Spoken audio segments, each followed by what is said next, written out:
A group of cars stops at a weird location, and when a boss asks the driver about it, he says he needs to see something. It turns out, there is a young boy standing in front of their car and yelling at them to get out of his village, because the bad people like them can't set one foot in their village. Hearing that, the mafia boss gets out of his car along with his security and asks the young boy if he get hit in the head wrong last time. The boy then gets furious and says that he is the one who is hiding in the back doing nothing. The mafia boss wonders if he really thinks that knowledge is more powerful than physical strength, because if that was true, he wouldn't have been controlling these many guys. He then tells one of his guys named Director Kong to kill the young boy. Seeing that, the young boy wonders if he could really win against the opponent he lost to just a week ago. Director Kong then charges forward at the young boy to punch him straight in the head. The young boy then recalls a time when a guy used to teach him fighting, telling him that the left hand is always the lead hand and it is used for various purposes like feints and measuring distance. He also mentioned that a strong jab can achieve a KO, but it's not easy.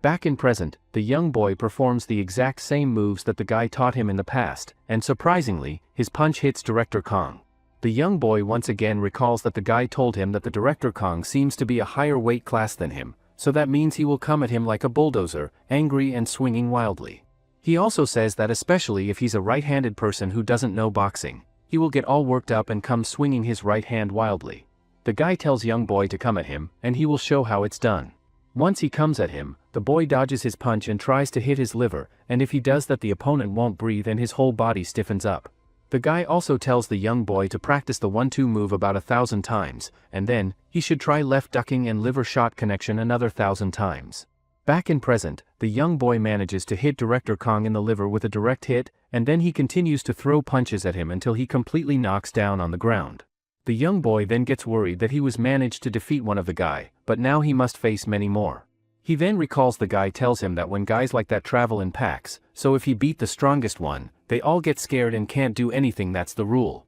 1 week ago, the young boy builds a homemade gym at a village. It is said that when he was very young, his parents died in an accident, so he came to live in this village where his grandmother lived. The young boy was showered with the village people's love. The people of the village all come together and make the collective decision to cut back on their own budget and pull money from wherever they can just so they can send the young boy off to school and give him a real shot at something better. As time passes, the young boy grows up and begins putting in serious work at the homemade gym he built with his own hands, driven by the burning desire he has carried with him to become a boxer one day and make something of himself. Then one night, the grandmother wakes up in the middle of the night and immediately notices that the young boy is nowhere to be found in the house, and while she is trying to figure out where he went, the television that is still running in the background catches her attention as the news comes on and reports that a large public corporation is in the middle of expanding its resort business into the area as a way of boosting the local economy, and that as part of doing so they have been going around buying up and taking control of land belonging to various villages in the region.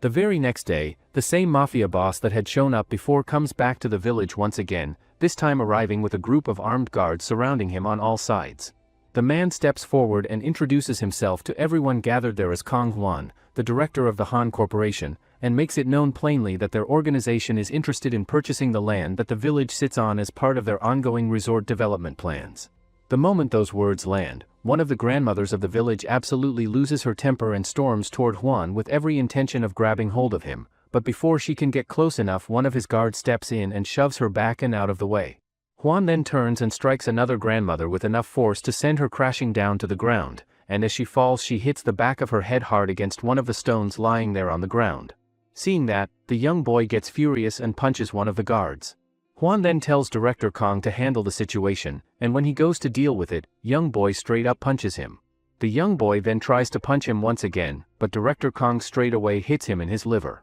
After that, all the guards start beating up the young boy, until the grandma steps in and begs them to leave them alone. Houn and his team then leave the village while the doctor treats the grandmother. The young boy then spends his time in the gym practicing even harder than before, and starts crying, thinking that he is weak. At that moment, a guy with a ponytail arrives in the jungle, and finds the young boy crying. Seeing that, the young boy recognizes the guy as a famous boxer he saw on the TV the other day. He remembers the guy throwing amazing hooks that connects precisely through an opening in the guard. It turns out, his name is Seojin, and with perfect fight management, he proved with skill. After the fight, the interviewer asks him what his plan for the upcoming fight is, and he says that he is thinking of training alone somewhere quiet until his next match is scheduled. Back in present, the young boy wonders why a world champion is here, and if it could be just a dream. Seo Jun says that it's not a dream, and he was just looking for a place to pitch his tent during training. Hearing that, the young boy gets surprised and wonders if there is a place to train in their village.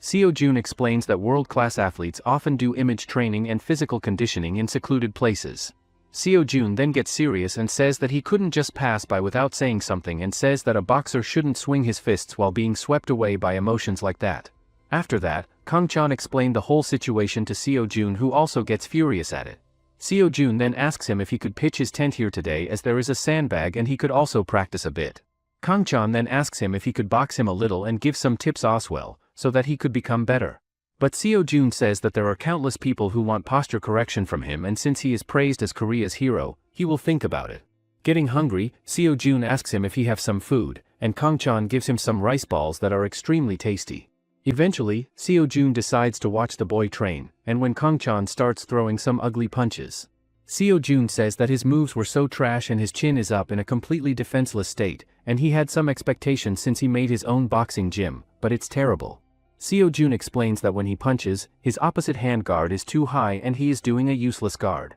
However, Kang-chan asks him to teach him just a little more, but Seo Jun asks him if he really thinks a world champion has time to spare. After saying that, Seo Jun feels bad and tells Kang-chan that he is going to train from now on, so he should follow him if he can keep up. After that, both of them continue with their training that includes stamina to endurance and jump rope along with other exercises. Later, Seo Jun does some shadow boxing in the jungle, imagining his opponent in front of him. Seeing that, Kang-chan asks him if he is fighting an infighting fighter. He also saying that it looks like he was backing away because he is someone who only does outboxing. Hearing that, Seo Jun gets surprised and wonders how he guessed that so accurately. After that, they continued to do sandbag 7 rounds like hitting each other's stomachs and other normal exercises. Seo Jun takes a moment to think it over and comes to the conclusion that Kang-chan's stamina is actually something worth working with, especially considering that he had put him through his usual training routine fully expecting that Kang-chan would burn out quickly and just give up and walk away, but instead the guy stuck with it and followed along through the whole thing without quitting.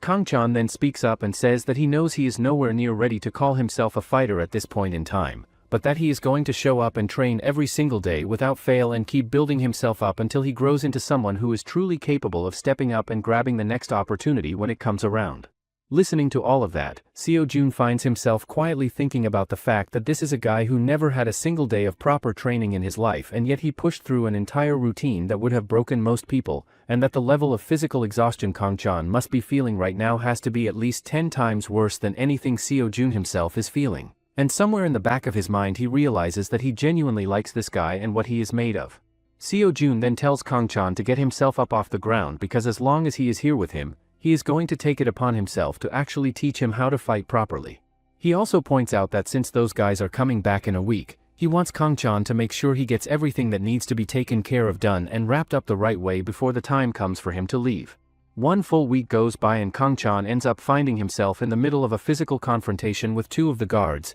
and right at that tense moment Seo Jun shows up out of nowhere and calmly tells Kang-chan to go ahead and hold his umbrella for him. The moment Hwan lays eyes on Seo Jun standing there, the shock is written all over his face and he immediately turns to his guards and orders them to get Seo Jun's phone away from him, having just realized that Seo Jun had been standing there the whole time recording them in the act of beating Kang-chan. Hwan turns on Seo Jun with clear anger building up and tells him straight out that he has no idea what kind of connection he has to this little countryside village or why he even cares about it, but that he is going to have to go ahead and delete that video he just recorded before this goes any further. Seo Jun shifts into a ready stance and prepares himself to take on every single one of those thugs standing in front of him, and while he is doing that he turns back to Kang-chan and tells him to keep his eyes wide open and pay close attention to everything he is about to see, because in order to truly protect the things and the people that matter most to you in life, you have to build yourself up to carry that kind of power. The thugs then come rushing straight at Seo Jun all at once, and he goes to work on them and manages to put a good number of them down. And what makes it even more remarkable is that when you actually look closely at what he is doing,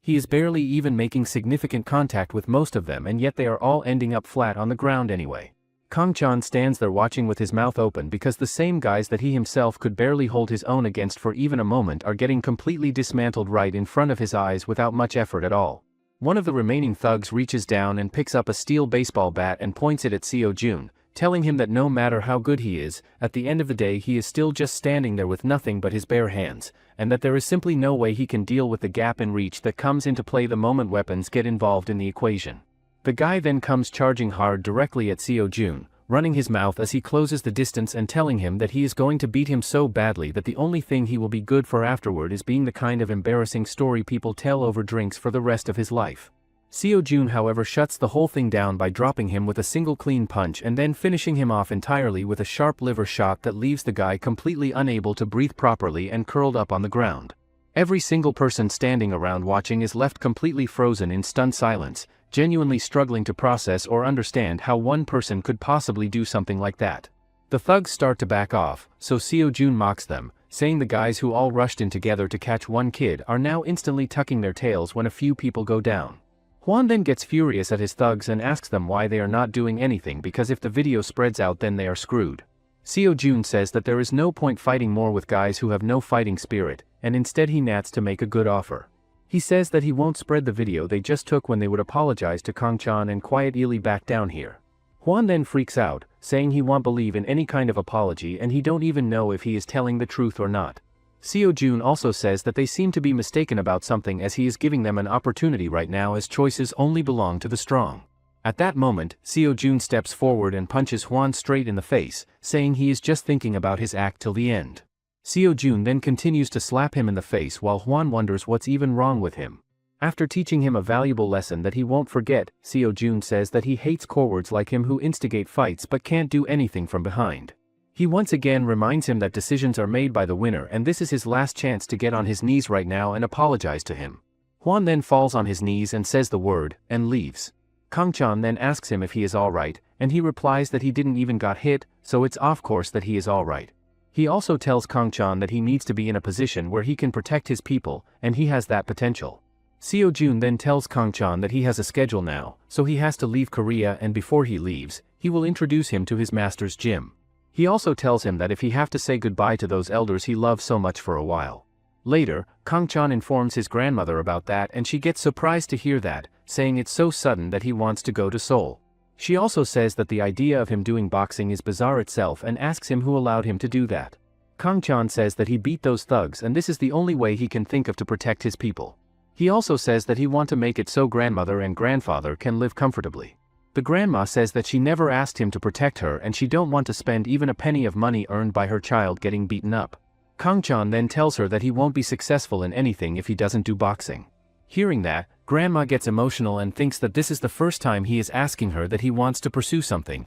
even though he was a child who never once said he missed his parents in front of her. Kang-chan's grandma packs a ton of things for him and wonders how he is supposed to carry all of it. She tells him to stop complaining while still bringing out even more items and reminds him that he needs to eat well to build his body up stronger. Kang-chan jokes that he might actually die on the way to Seoul if he tries to carry that much. His grandpa then tells him that if he ever feels like giving up at any point, he can always come back home anytime he wants and nobody in the village is going to say a single word against him for it. Kang-chan replies that he has absolutely no plans to give up. His grandma then notices the man standing behind Kang-chan and asks who he is before Seo Jun can even get a word in to introduce himself. Kang-chan quickly says that Seo Jun is just a friend who offered to give him a ride to Seoul, thinking his grandma might scold Seo Jun if she finds out he is a boxer. Hearing that, his grandma decides that Seo Jun can help carry some of the bags and hands one over to him without asking. She says she feels relieved now and asks Seo Jun to take good care of Kang-chan on the way there. As they leave, Kang-chan tells his grandma she does not need to come outside and see them off, but she follows them out anyway. Seo Jun respectfully bows to her before they go. Kang-chan later notices that his grandma stands there watching them until they completely disappear from sight. After walking for a while, Kang-chan apologizes to Seo Jun and asks to take his bag back. Seo Jun says it is completely fine and that he only carried it until they reached the car anyway. Kang-chan still feels bad for making him carry it at all. Right at that moment, the village elders call out to Kang-chan and call him a rascal for trying to leave without saying goodbye to any of them. One uncle says they heard everything from his grandma. They ask if he packed enough food and even bring him a whole box of strawberries to take along. Kang-chan tells them he already has more than enough, but they insist he takes them anyway. They also bring up hearing about how he fought off gangsters and thank him for it, saying that kind of thing should have been the adults stepping up and handling it themselves. One of the grandmothers starts crying and says the village simply is not going to be fun anymore without him around. Kang-chan does his best to comfort her and promises that he is going to come back and visit often. The village chief then spots Seo-jun and seems to recognize him from somewhere. Seo-jun jokingly asks if the old man wants an autograph, but the chief completely ignores that and instead refers to him as the porter before loading even more luggage onto him. He comments that the porter looks strong and capable and tells him to take good care of Kang-chan all the way to Seoul. When they finally make it to Seoul, Seo-jun heads straight to his boxing gym. The moment he walks through the door, everyone stops training and gathers around him asking for autographs, and Seo-jun thinks to himself that this is exactly the kind of reaction he has been missing lately. Suddenly, a buff and imposing older man appears and tells everyone to stop making noise and get back to training. The coach shows up and Seo-jun greets him and says he has a favor to ask, telling the coach that he wants him to train Kang-chan and calling him a talent he personally discovered. Kang-chan introduces himself politely. The coach looks genuinely surprised, wondering out loud when Seo-jun became considerate enough to bring someone in himself. The other trainees also get curious about just how talented this new guy must be for Seo-jun to vouch for him like that. To test him out, the coach throws Kang-chan a pair of gloves and asks him to show his punches. He tells him to get into stance and prepares the mitts, but Kang-chan just stands there looking confused. The coach looks over at Seo-jun with a puzzled expression. Seo-jun laughs and explains that it is Kang-chan's first time ever seeing mitts, so he probably does not understand the signals at all. The coach calls for a 1-2, weave, and hook combination. Kang-chan manages the 1-2 well enough but then gets hit right in the face because he has no idea how to weave. The coach looks confused again, and Seo-jun awkwardly admits that Kang-chan might not even know what weaving means. Disappointed, the other trainees lose interest and walk away. The coach then decides to properly sit down and teach Kang-chan the basics of boxing defense from scratch. He explains 3 main techniques to him. The first is the duck, which involves slightly bending the knees and moving diagonally to avoid straight punches like jabs. The second is the weave, which involves moving the waist in a curved motion from side to dodge hooks. The third is the sway, which involves leaning the upper body backward to avoid incoming hits. He tells Kang-chan that these defensive moves need to eventually flow naturally alongside his attacks without him having to think about them. He instructs him to combine them with his 1-2 punches and keep practicing until it becomes second nature. Kang-chan starts training seriously and keeps repeating the movements over and over, constantly wondering whether he is doing them correctly. Later, the coach pulls Seo-jun aside and tells him that although Kang-chan seems athletic enough, he does not appear to be especially talented in any obvious way. He questions why Seo-jun brought him there, saying Kang-chan is nowhere near the level of talent that Seo-jun himself showed when he first started out. Seo-jun responds that comparing Kang-chan to him is not a fair comparison since he is a world champion. He insists that Kang-chan does have real talent, it just is not the kind that jumps out at you right away when you first look at him. Seo-jun then leaves, asking the coach to keep training Kang-chan while he is gone. The coach asks if Seo-jun is ready for his next opponent, pointing out that it is not going to be an easy fight.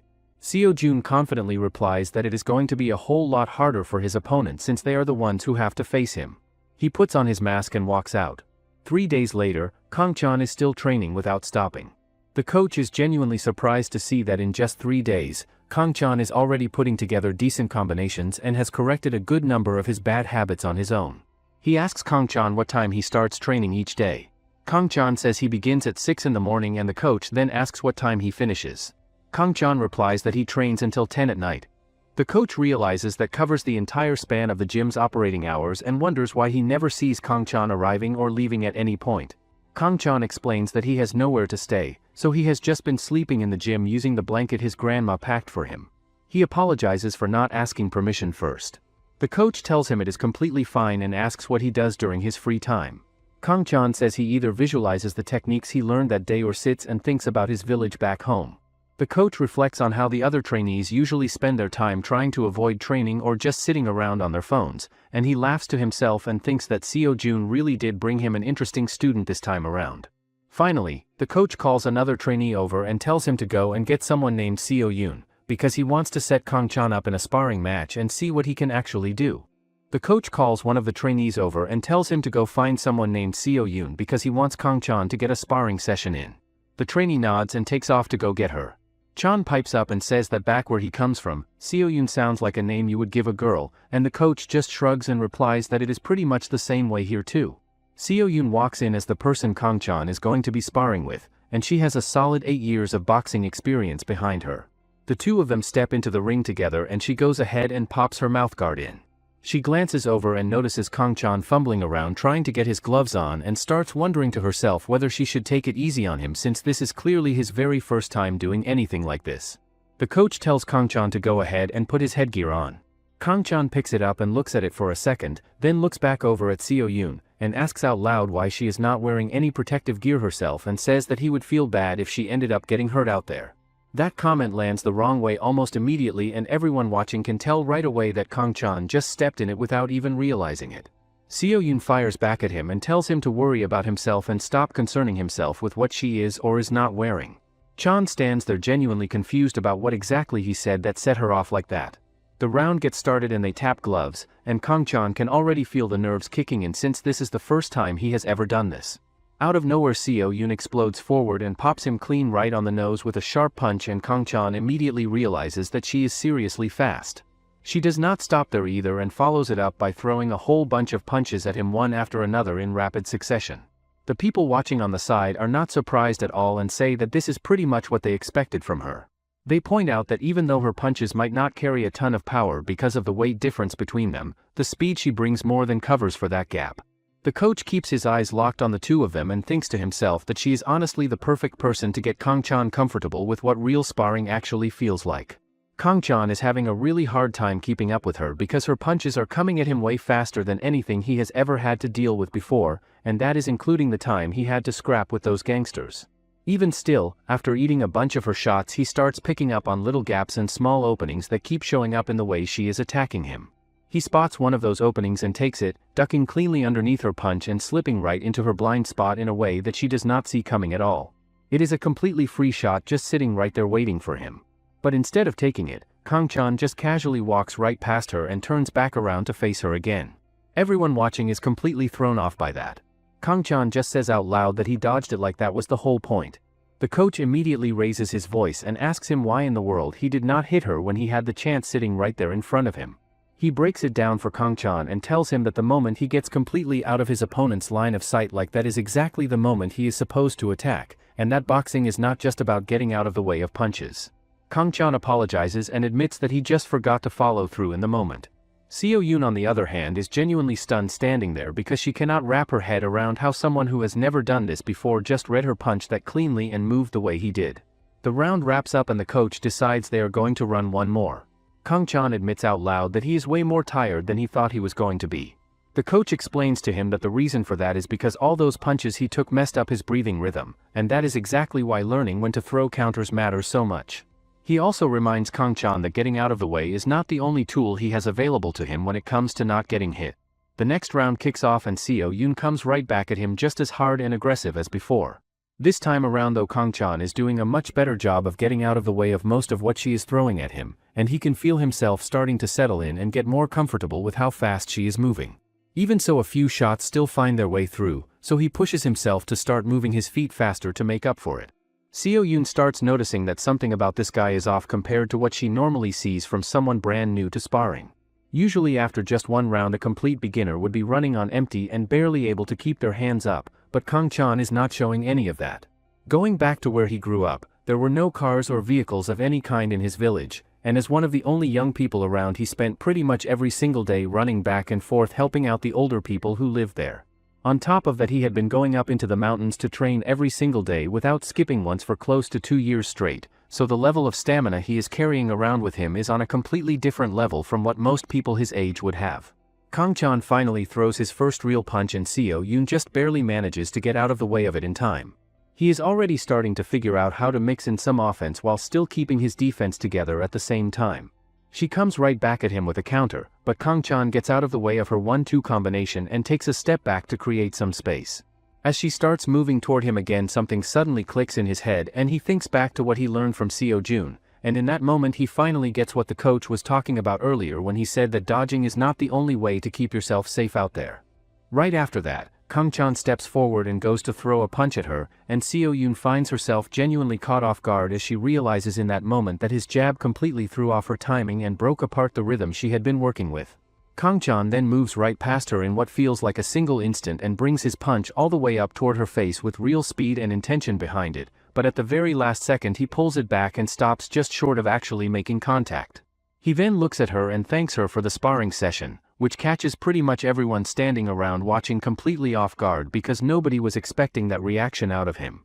The coach steps in and tells both of them that they did solid work out there today, and then turns his attention specifically to Kang-chan and explains that right now the way he moves on defense and the way he attacks are two completely separate things happening. He also says that as he keeps developing and growing, the goal is to get those two things to blend together and flow into each other naturally like water, so that they are happening at the same time. He then turns toward Seo Yoon and tells her directly that even though Kang-chan was clearly a step below her level going into this, she still should have stayed disciplined and stuck to the outboxing style that she is actually really good at, because the moment you start throwing punches driven by emotion rather than by thinking, those punches become easy to read and easy to see coming from a mile away. Before wrapping things up and sending them off, the coach tells the two of them to make sure they go back and look over their notes and then get 5 full rounds of shadow boxing done before they are finished for the day. The people hanging around the gym start talking among themselves about Seo Yoon, and a few of them bring up the fact that she was not getting touched even once during the whole thing, and the general feeling going around is that as far as she is concerned it was a clean and complete victory on her end.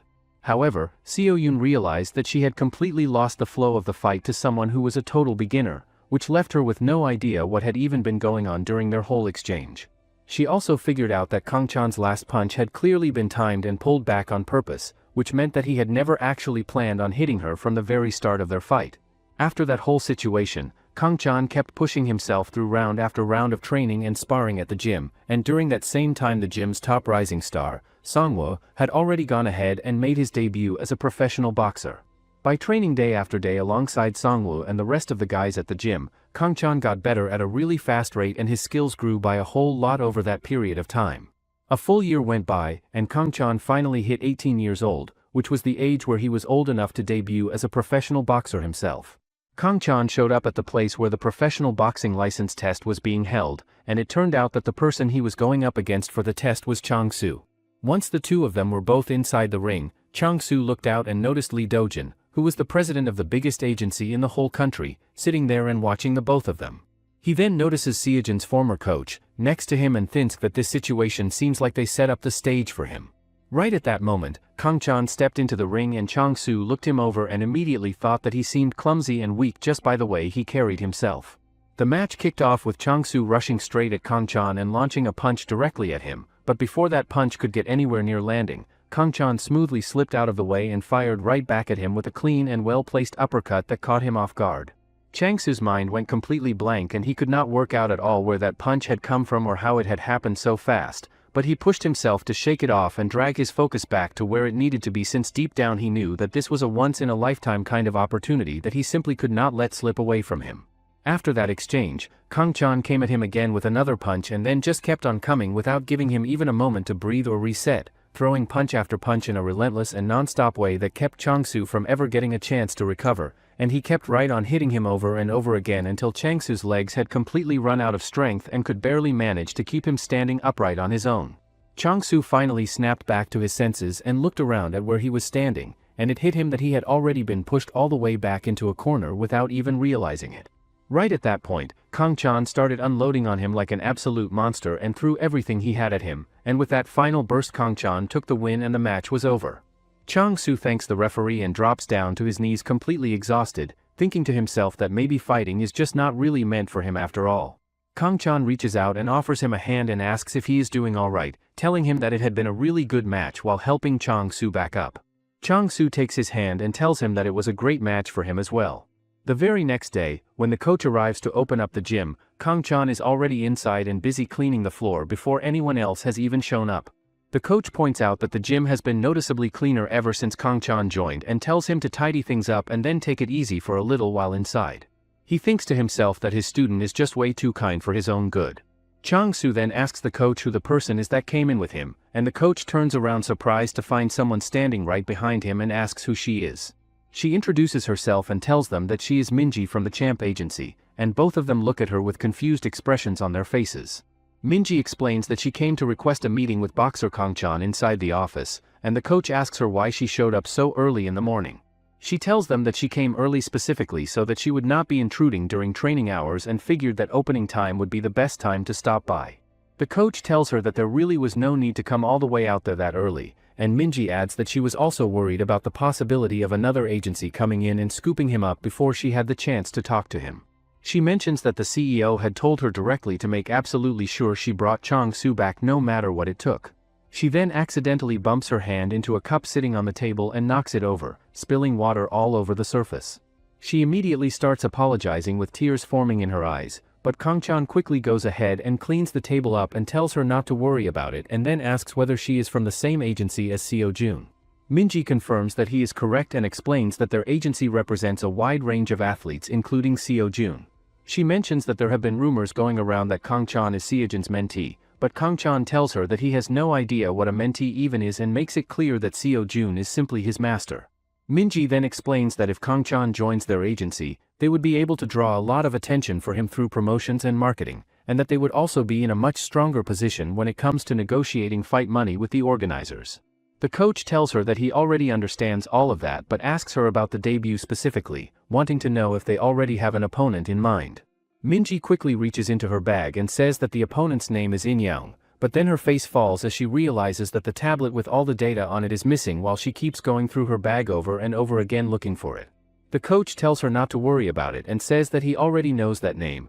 pointing out that In-young is a pretty solid and capable fighter before asking what the reasoning is behind matching Kang-chan up against someone that's successful right from his very first debut fight. Minji explains that boxer In-young has a 3-0 record with all three of those wins being completely dominant performances but tells them that with Kang-chan's level of ability it should absolutely be something he can handle. She then says that there is actually another reason for wanting Kang-chan to face someone with a real standing and reputation and asks if they remember the fight that took place 6 months ago between Seo-jun and Damon Carter. The coach remembers it clearly as the fight that took place after the last time he personally saw Seo-jun. Damon had come in with a 15-0 record in professional boxing and had been widely talked about as the person who was finally going to knock Seo-jun off his throne, but he ends up losing without managing to leave even a single mark on Seo-jun, who hands the rising star his very first professional loss. Minji explains that Damon was not able to accept that defeat and put forward a request for a rematch, and that the match is set to take place in Korea with the camp's agency planning to open the whole big event with Kang-chan's debut match at the front of the card. She says that the plan is to market Kang-chan as Seo-jun's disciple in order to pull in a really large audience and that if he goes out there and beats In-young there really could not be a better debut story to build off of. All that Kang-chan really takes away from everything she says is that this means he would potentially get to be on the same card and watch his master fight in person. The coach says that those are genuinely good terms and then asks Kang-chan what he thinks about the whole thing. Kang-chan says that he really wants to take this fight more than anything because it means he would finally get to see his master compete right there in front of him. The coach then turns back to Minji and tells her that it is not a problem for them and that they are in. Minji thanks them both and tells them she will come back the following day with footage of the opponent for them to study. She then trips and falls on her way out before she can even make it through the door. Kang-chan looks at the coach and asks whether it is really going to be okay to put their trust in someone that clumsy. The coach tells him that even if he cannot fully trust the girl herself, he can absolutely trust the company behind her, pointing out that it is Seo-jun's agency and that means they are not going to end up getting stuck with a bad deal. He tells Kang-chan not to worry about any of that and to get outside and start running to make weight for the upcoming fight. Meanwhile, over at a completely different gym across town, a coach is telling a boxer to keep his legs moving and stay active. The boxer suddenly bends over and throws up from sheer exhaustion. The coach asks out loud how a future champion can fold and fall apart from just this much of workout and tells him that his stamina is simply far too weak for where he needs to be. He then tells the boxer to go take a breather by the river and come back soon. The boxer nods and heads out. Down by the river, he sits down on the grass and starts feeding a stray cat he finds there, asking it out loud whether the treat tastes good. He says that it must be really nice to just be a cat sitting there all day taking whatever people decide to give it without a care in the world. While staring at the cat, he quietly says that all he really wants is to just rest easy for once. He then pulls his hand back and lets out a long and heavy sigh, saying out loud that he just wants someone to go ahead and beat him already so that he can finally have a reason to stop and rest. Kang-chan runs past the other boxer while thinking to himself that he absolutely cannot afford to drag his master's name through the mud and that he has to win this match no matter what it takes. His opponent has first-round knockouts across all three of his fights. The coach explains that all counter-punching is created by reading and avoiding the opponent's attacks, and that the strategy of using dynamic vision works in a similar way to finding the right moment and taking the chance. The coach tells Kang-chan that they are going to make him look like an infighter at first to set things up. Kang-chan then asks how he is supposed to pause the video they are watching, and the coach asks out loud how a young person can possibly be worse with a smartphone than an old man like himself. Kang-chan admits that he had simply never used one before. After the coach pauses the video for him, Kang-chan asks whether there is not something a little strange about his opponent. The coach asks what he means by that. Kang-chan says that In-young, even in moments where he clearly has the upper hand, does not look like he is enjoying the fight even a little bit. Kang-chan then says that In-young looks like someone who actually wants to lose. The coach stares at the video for a moment and then says that there is no way a person like that actually exists and tells Kang-chan to stop saying useless things and put his full focus on his own training instead. The day of the weigh-in arrives soon after. While walking toward the stage, the coach tells Kang-chan that fighting is all about momentum and tells him to walk with confidence and carry himself like he belongs there. He steps up onto the scale and hits 61.23, coming in under the weight limit and clearing it without any issues. The photographers tell him to strike a pose and he simply throws up a peace sign without making a big deal out of it. He and his opponent then stand face to face for the photos, and Kang-chan looks over at In-young and tells him sincerely that he hopes they have a nice and fair fight. In-young looks back at him and asks whether any of this is actually fun for Kang-chan. He says while looking at him that he genuinely envies the fact that Kang-chan can smile like that, because he himself has never once thought of any of this as fun. Kang-chan stands there wondering what that is even supposed to mean. The coach notices In-young's coach standing nearby and gets the feeling that he looks familiar to him somehow. After the weigh-in wraps up, several articles about Kang-chan start coming out and the news even make its way all the way back to his village through the newspaper. 1 week later, fight day finally arrives. The crowd is packed in and buzzing with anticipation over Seojin's rematch against Damon. Kang-chan looks around and thinks that this is the largest number of people he has ever seen gathered together in one single place, since back in his village the gathering hall never even had 10 people in it when everyone showed up at once. His name gets called out and he makes his walk out to the ring. He turns back and thanks Seo-yoon for being in his corner as his second. Seo-yoon tells him that he is supposed to say he is going to win at a moment like this, and adds that she will kill him herself if he ends up losing. Kang-chan nods and looks over at his coach who is holding the ropes open for him to step through. The coach tells him that he just needs to go out there and do exactly what they practiced together. Kang-chan steps into the ring and finds that his opponent is already standing inside waiting for him. He politely greets In-young once again in the same friendly way as before. Even the people sitting in the crowd get confused and a little thrown off seeing a fighter come in smiling and acting so cheerful right before a fight is about to start. Kang-chan thinks to himself that he is definitely nervous inside, but notices that his opponent still looks like he is in a really bad mood just like before. The referee asks if both of them are ready and then tells them to go back to their corners before starting the fight. They touch gloves and the match gets underway. Both start feeling each other out carefully with their lead hands and keep that up for a little while before Kang-chan decides to take his chance, closing the distance by slipping past the lead hand and following it up with a right hook. In-young twists away quickly and calls it predictable, saying that Kang-chan is just like every single person he has faced before. He throws a punch at Kang-chan's face, but to his complete surprise Kang-chan does not get hit by it at all and simply looks away and slips the punch clean while In-young is distracted for just a brief second. Kang-chan then bounces off to the side and drives straight in to land the very first clean hit of the entire fight, connecting it right on In-young's face exactly the way he had practiced it over and over again. Before the match, the coach sits Kang-chan down and tells him about the fighter he is going to be facing, explaining that the guy is extremely skilled and then asking Kang-chan what he thinks his one weakness might be. Kang-chan takes a little bit of time to think it over, but the coach jumps in pretty quickly and tells him that the answer is arrogance. The coach explains that this guy has most likely never come across anyone who has a similar level of skill to his own, so he goes into the fight expecting to wrap things up quickly and easily without much trouble. The coach goes on to explain that the guy tends to come at his opponents using the same kind of flow and rhythm that all the people he has beaten before have used, which basically tricks them into falling into the exact same patterns and making the exact same moves that got those other guys knocked out. The coach wraps it up by telling Kang-chan that they are going to wait for that opening and go straight for it when it shows up. Back in the present, Kang-chan manages to land a solid series of jabs and punches on the guy that completely rattles him and throws him way off balance. The guy gets totally taken aback by it and starts breathing really heavily, and it is becoming pretty clear that he is losing his strength at a rapid pace. The guy's coach shouts at him from the corner and tells him to check with his jabs and focus on catching his breath first. After hearing that, the opponent gets really nervous and starts throwing all kinds of jabs and punches in every direction he can think of, but Kang-chan manages to smoothly dodge every single one of them without getting hit.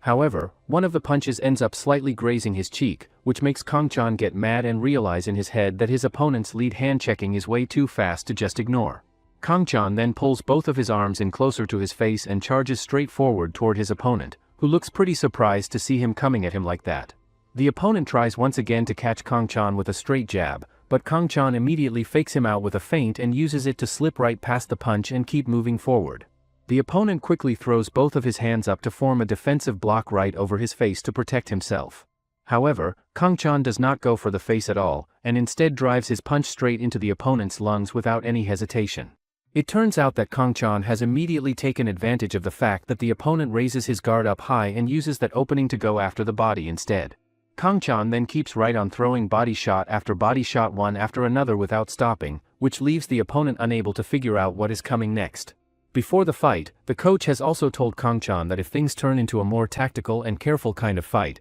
then the opponent will do everything he can to create distance between them by using quick and shifty footwork to stay away. The coach has asked Kang-chan what their plan is going to be in that kind of situation, and Kang-chan answers that they will shut down and block his footwork, which turns out to be exactly the right answer. The coach then says that the most efficient way to slow down the opponent's feet is body shots. The coach explains that when the body stiffens and breathing becomes difficult, the legs stiffen first. So, he tells Kang-chan to focus his attention on body shots and occasionally throw jabs to the face too, and only then the flow becomes theirs. The coach also explains that many people say that boxers dodge punches because of good dynamic vision, but he thinks that it is half right and half wrong as they dodge punches through prediction. The coach goes on to explain that their minds have already been trained to automatically calculate exactly how a punch is going to come in after throwing it thousands and tens of thousands of times over and over again, and that if all of that attention gets shifted toward the body instead, then no matter how sharp and fast someone's reaction vision is, there is simply no way they are going to be able to dodge it in time. Back in the present, Kang-chan winds up and tries his absolute best to throw one more powerful punch, but the referee steps in between them and stops the action right there, calling out that round one is officially over. Everyone watching feels like it has been an incredible round to witness, since fighter In-young has never once gone past the first round in any of his previous fights, but fighter Kang-chan has not only managed to survive through the entire first round, he is actually coming out ahead when it comes to controlling the pace and flow of the whole fight. In-young's coach gets really mad at him in the corner and lays into him for being so careless out there, telling him that he should have been using parrying to deflect all of those body shots instead of just taking them. However, In-young does not say a single word back to his coach because he is already completely and totally drained of energy. The coach keeps going and tells him that even if a punch is coming straight at his face, he needs to react by swaying out of the way to create some distance and then wait patiently for a clear and sure opportunity to hit back. The coach then reminds him that this is the biggest and most important opportunity he has gotten in a very long time, so he absolutely has to win this fight no matter what it is going to take. A flashback reveals In-young's backstory. When he was around 5th grade in elementary school, middle school kids were bullying a cat with no legs. Before he could control himself, he beat them up for doing something disgusting like that. The bullies then head to admit in the hospital and In-young's father bowed his head and apologized to that kid's mother. In-young thought that his father would be angry at him as how could he hit a person like that, but turns out he was smiling like a maniac. In-young's father was a boxer, a fighter who failed to reach his dream and gave up. He was top class in Korea, but his fists didn't work in the world. Even after making a name in Korea, it wasn't easy for a boxer to make a living. In-young's father had given up on his dream, but this kid he thought was quiet had beaten up guys 3 years older than him. In-young's father discovered a talent in his son that he didn't have, and gave In-young a harsh training every day, so that he could become a world-class champion. Eventually, In-young's father began to dream once again, and once he decided to lose a match on purpose, but that didn't go so well. In-young's father got so furious that he beat him up like a maniac. Back in present, the match starts off with Kang-chan throwing a punch at In-young, and deep down, In-young wants Kang-chan to beat him up so bad that he would end this tedious thing. In-young notices that Kang-chan is actually smiling and enjoying fighting for some reason, so he wonders what's so enjoyable about all this. He then asks Kang-chan straight away what's so enjoyable about it, saying that being controlled like this isn't enjoyable at all. However, Kang-chan replies that this prison must be a prison to In-young, but to him, this ring is a stage where he pours out everything he has. Kang-chan then tells In-young that it's time to prove himself, so he should pour out everything and fight against him who's in front of him, or against whatever's binding him. Hearing that, In-young gets surprised as if he just realized something. In-young's father then yells at him, asking what he is doing instead of reaching out. Kang-chan then throws a punch ahead, saying he prepared for this match by watching his videos, but he couldn't feel any fun in his expression. He thinks that In-young is doing movements as if he was told to do so and explains that boxing like a strong person crushing the weak.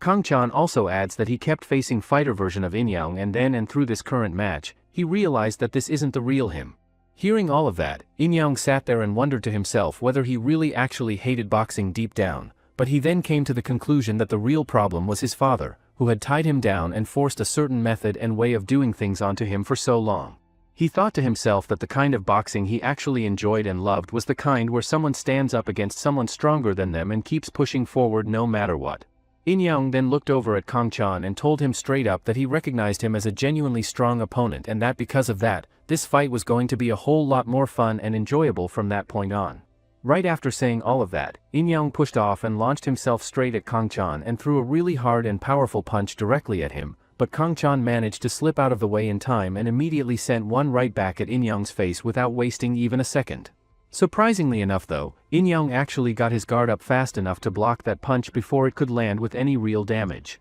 In-young's father, who was watching from the corner, then absolutely lost it and started freaking out completely, yelling out loud and demanding to know why his son had suddenly decided to switch over to close-range fighting all of a sudden like that. In-young completely ignored all of that and just kept pushing forward and going after Kang-chan in this really strange and hard-to-read style that did not follow any kind of pattern that was easy to figure out, which eventually got Kang-chan's coach so worried that he started shouting from the corner and telling Kang-chan to get himself over to the side of the ring. However, the second that Kang-chan made his move and shifted over to the side, In-young was somehow already right there waiting for him and immediately came at him with another punch before Kang-chan could even get settled. Now that Kang-chan had ended up with his back against the corner of the ring, getting out of that spot was going to be a really serious and difficult problem for him to deal with. After that, In-young started throwing punch after punch at Kang-chan, who found himself completely unable to do anything about it, and on top of that, Kang-chan could no longer find any easy way to escape from the center of the ring. In-young then threw yet another punch at Kang-chan, who barely managed to dodge it by the skin of his teeth, and right after that In-young followed it up immediately with another uppercut that landed clean and hard directly on Kang-chan. In-young kept right on attacking him like he had completely lost his mind and was not going to stop for anything, and it was becoming more and more difficult with every passing second for Kang-chan to find any kind of quick way out of the corner he was stuck in. The coach then called out to Kang-chan from the corner and told him not to let himself panic just because his opponent had suddenly switched things up and started fighting in close range out of nowhere. The coach also told him to sit back and think about every single sparring session he had ever gone through and to think it over carefully and clearly, reminding him that he had gone up against infighters who were a full 2 weight classes above him and had gotten through those sessions just fine. Hearing those words from his coach, Kang-chan managed to snap back to his senses and his mind immediately went to all of those countless sparring sessions he had put in with Songwo over that long stretch of time. He thought back to how during all of those sessions, Songwo's punches had not only been incredibly heavy in terms of the sheer weight behind each one of them, but they had also packed a really shocking and surprising amount of raw power that had caught Kang-chan completely off guard every single time without fail.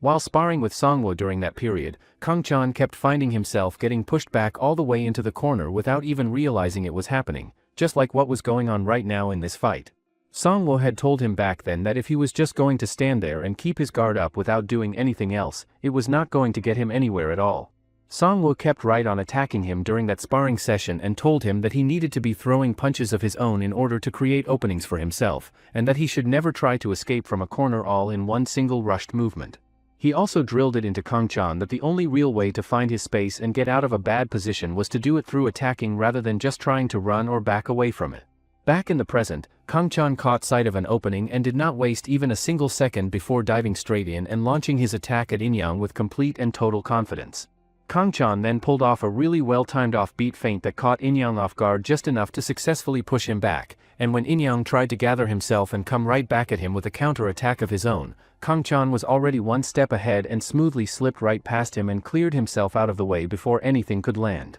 Right at that exact moment, a wide smile broke out across Kang-chan's face, and it was pretty clear to anyone watching that he felt like the momentum had fully shifted over to his side and that it was now completely his turn to take over and control how things were going to go from that point forward. Kang-chan then wound up and threw a punch straight in In-young's direction, but In-young had enough left in him to read where it was going and managed to get out of the way without too much of a problem, and he immediately used that moment to fire back at Kang-chan with a sharp and fast uppercut of his own that came at him from a really dangerous angle. The coach then tells Kang-chan for a setup, which is a method of inducing the opponent to anticipate with basic patterns shown through previous exchanges, then striking unexpectedly with a variation. Kang-chan thought to himself about what he had been carefully building up throughout this fight, which was a situation where the opponent had absolutely no choice but to keep his attention and worry focused on protecting his body at all times. Kang-chan then fired a straight body shot directly at In-young that landed clean and hard right on his ribs. Kang-chan did not stop there at all and immediately moved again to follow it up with yet another body shot that landed on the other side of his ribs just as hard as the first one. However, In-young was not going to just stand there and take it, so he pushed forward and came at Kang-chan aggressively, making it clear through his actions that he was not going to allow Kang-chan to create any kind of distance between them at all. He then launched another side punch straight at Kang-chan, who managed to slip out of the way and dodge that shot as well. In-young thought to himself that Kang-chan kept trying to get away and create space with his jabs, but then he suddenly broke right through that pattern and came forward instead. Kang-chan thought to himself that now that he had gotten In-young so worried and focused on the constant stream of jabs coming at him, he was going to make his real move at a moment that the opponent would never see coming. In-young then charged straight at him and almost managed to catch his front foot, but he quickly noticed that Kang-chan had actually slipped in at an offbeat rhythm while making it look like he was backing away the whole time. After that, In-young attempted to throw a jab at Kang-chan, but Kang-chan simply blocked it cleanly and immediately came right back and landed a solid punch directly on In-young's face. Kang-chan continues to attack him with various punches on his face that gets him on his knees. The arena buzzes with excitement over the thrilling knockdown, and the countdown begins. Within the first 5 seconds, Kang-chan stands up, despite being all shaky and shivering. At that moment, In-young makes up his mind that just this once he didn't want to lose, and then In-young ends up falling on the ground. The commentator pointed out that even In-young's incredibly strong fighting spirit had ultimately bowed down before Kang-chan, which was quite a surprising and remarkable thing to witness. Kang-chan then let out a loud shout and threw himself into celebrating his victory with everything he had, because in his very first debut fight he had gone out there and claimed his first ever victory by knockout. The crowd then erupted and started cheering really loudly for Kang-chan, but rather than just soaking it all in, Kang-chan turned and bowed respectfully in front of In-young and told him sincerely that it had been a real honor having fighter In-young as the opponent for his debut match. Kang-chan then reached out and carefully helped In-young step down from the ring safely, which was a really wonderful and touching moment to watch from where the audience was sitting. In-young then looked at Kang-chan and thanked him genuinely for everything he had said to him during the match while they were fighting.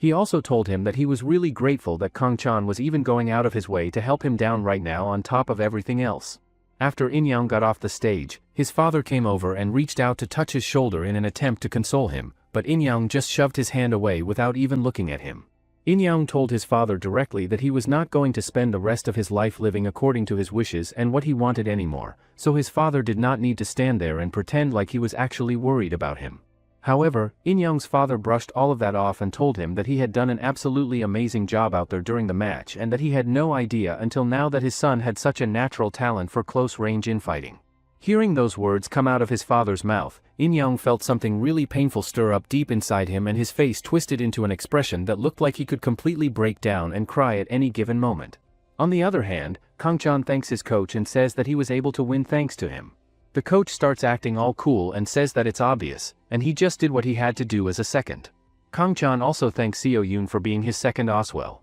Just then, Kang-chan's grandparents from the village also arrive to congratulate him on winning the match. Kang-chan gets all surprised to see them and starts smiling, but the grandmother tells him that he has become a man now. Furthermore, Kang-chan asks another grandpa about grandmother who didn't come, so the grandpa says that she had something urgent come up, so she couldn't make it today. Kang-chan starts laughing and says that no one wants to watch their grandson get hit. Furthermore, another grandma then says that thanks to his success, they get to see sights like this and says that the Minji lady guided them all the way from the village and even got them seats in advance. Hearing all of that, Kang-chan genuinely thanked Minji for going through all the trouble of doing everything she had done for him, but she got a little flustered and nervous about it and told him that he was basically family to them all, so it was only natural for the company to take care of things like that for him. All of a sudden, Kang-chan snapped back to reality and realized that he needed to hurry up and get himself ready so that he could go watch the next match as well, and here he was just standing around wasting his time like that. He quickly turned to his grandparents and told them to go ahead and rush over to watch the match,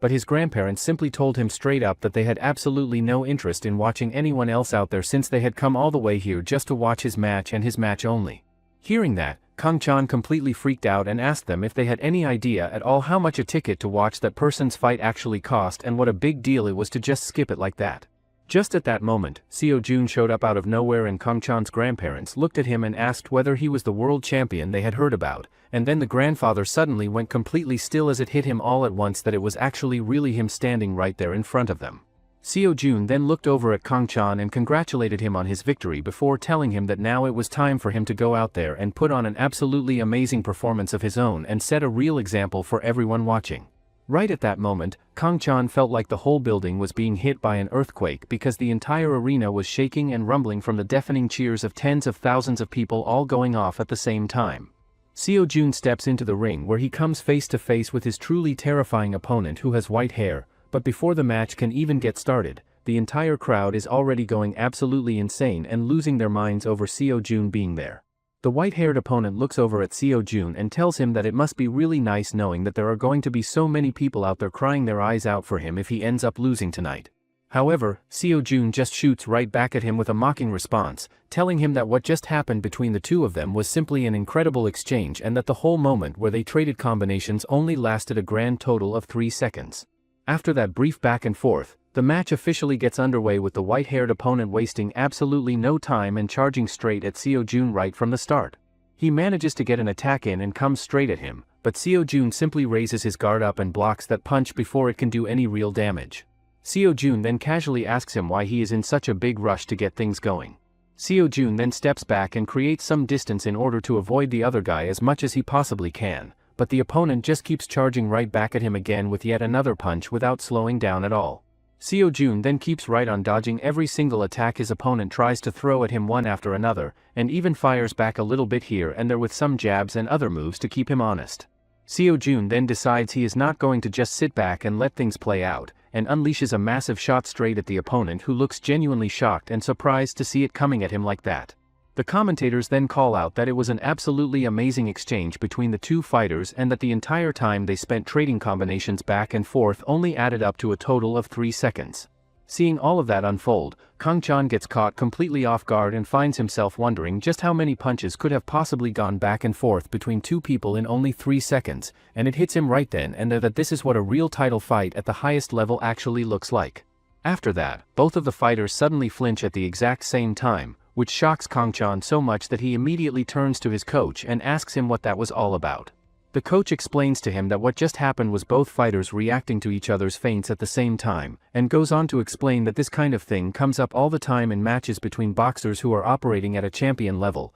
because fighters like these are not just fighting the person standing right in front of them physically, but are also fighting a whole separate battle going on inside each other's heads. The match then keeps going with the opponent coming forward and attacking with his left lead hand, and Seo-jun smoothly slips his right hand underneath that lead hand in one clean motion. The opponent then quickly twists his whole body around and tries to defend himself with his guard, but that guard gets completely blown away and scattered in an instant like it was nothing. Right at that moment, Seo-jun unloads on the opponent and throws as many punches as he possibly can in rapid succession, and the impact behind each one of those punches is so incredibly heavy and powerful that the opponent gets seriously shaken up from it all. The opponent then manages to spot an opening and tries to take his shot and attack Seo-jun with it, but Seo-jun reads it coming, slips out of the way, and fires a sharp jab straight into the opponent's face without missing a beat. The opponent player then gets down on the ground because of Seo-jun's counter. The referee then starts counting the numbers, but on the 7th second, the opponent player manages to get up and takes a fighting stance.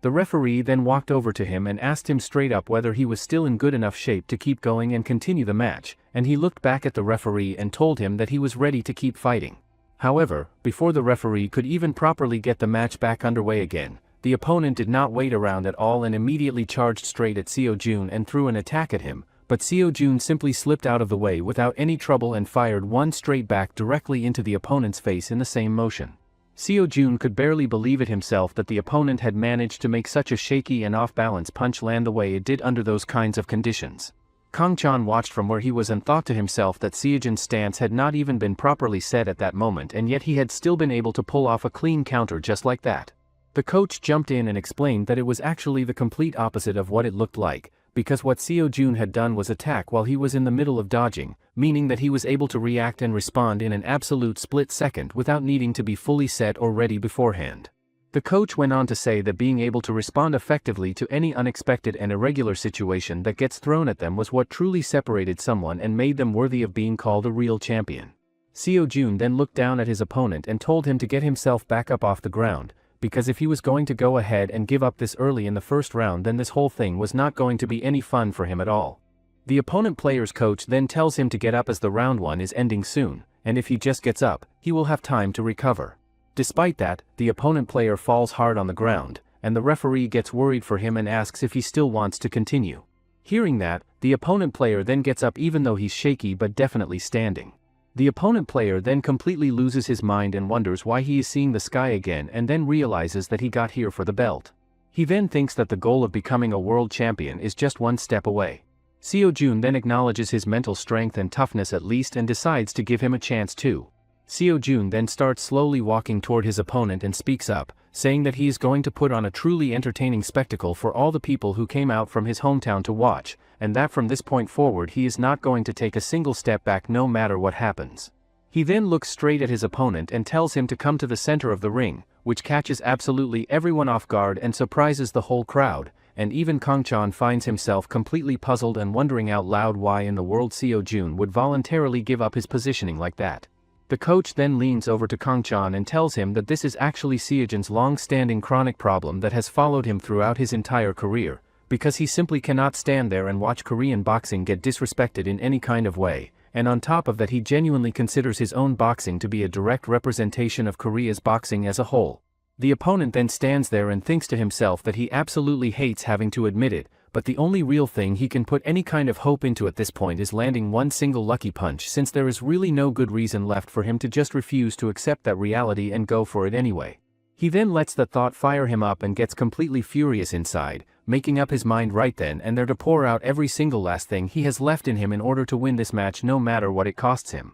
After that, both of them charge straight at each other at the same time, and the very first one to actually connect a punch and make it land clean is none other than Seo Jun himself. However, his punch gets blocked before it can do any real damage, so he immediately follows it up and tries to throw another punch that this time catches the opponent right on the chin and lands with full force. He then starts unleashing all kinds of different attacks on the opponent one after another, and as all of this is happening the opponent slowly comes to the painful realization in his head that he used to be the undisputed king of this place, but now there is someone like Seo Jun standing right in front of him who has completely taken that spot away from him. Getting absolutely furious about that reality, he pushes himself and charges straight at Seo Jun one more time with everything he has left, but Seo Jun just calmly waits for the right moment and then finishes the whole thing off with an absolutely insane uppercut that sends the opponent flying through the air and crashing down to the canvas. With that one single devastating punch, the match comes to a complete end with Seo Jun walking away as the winner and successfully defending his title in front of the entire crowd.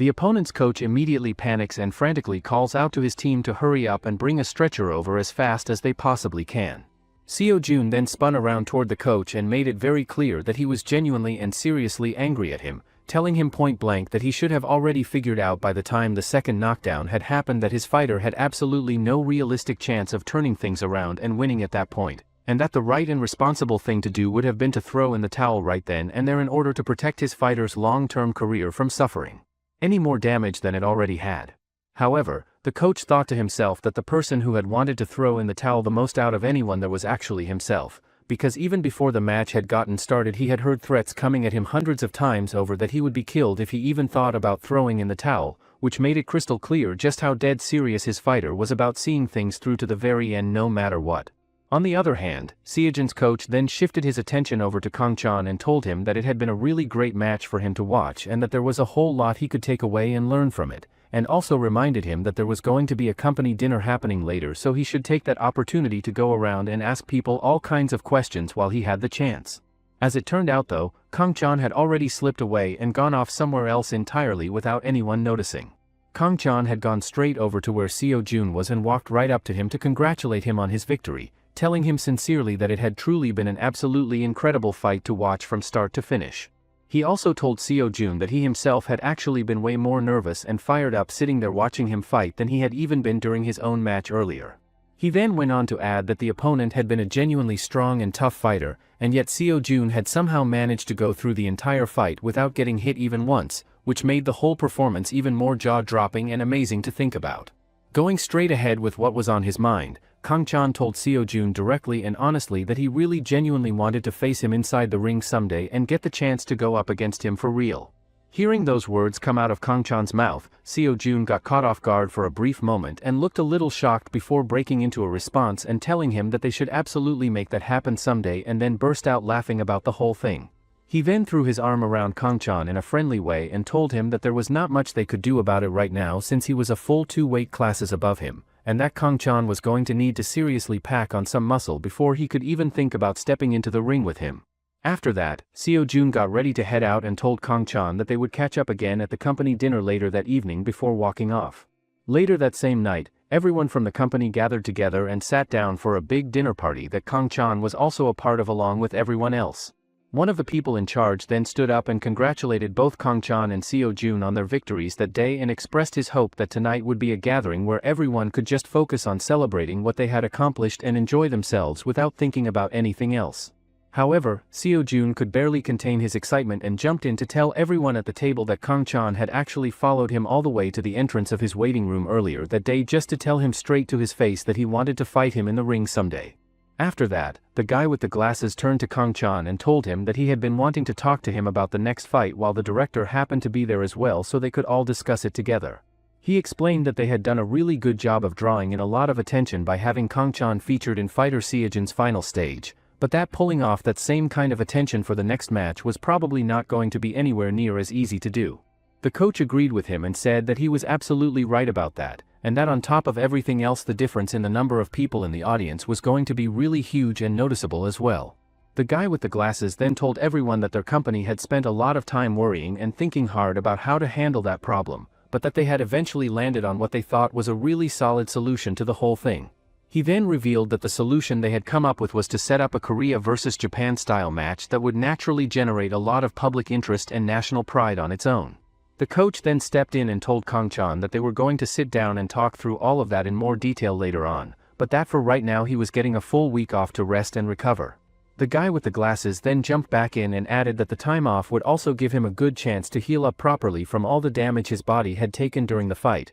and that it would be really great if he went out and enjoyed himself and had some fun with the fight money he was receiving for the very first time. Hearing all of that, Kang-chan suddenly remembered that his grandmother's birthday was coming up really soon and he did not want to let it slip by without doing something for her. He then turned to Seo-jun and asked her if she wanted to come along with him to go shopping since he had honestly never really done it before and had no idea where to even start. Upon hearing those words come out of his mouth, Seo-jun's face immediately went red and started blushing, and pretty much everyone else in the room jumped to the conclusion that he was basically asking her out on a date. The next day, Kang-chan and Seo-jun goes out for shopping and they arrive at a department store. Kang-chan then tells Seo-jun that she is dressed really pretty today, but she gets nervous and changes the topic. He then shows her a cheap scarf that is even thicker and warmer than the one she is showing him. Kang-chan then notices an arcade area and gets overly excited, so Seo-jun asks him if he wants to go. He then notices a punching machine and decides to give it a try, but he had no idea that it takes money to work.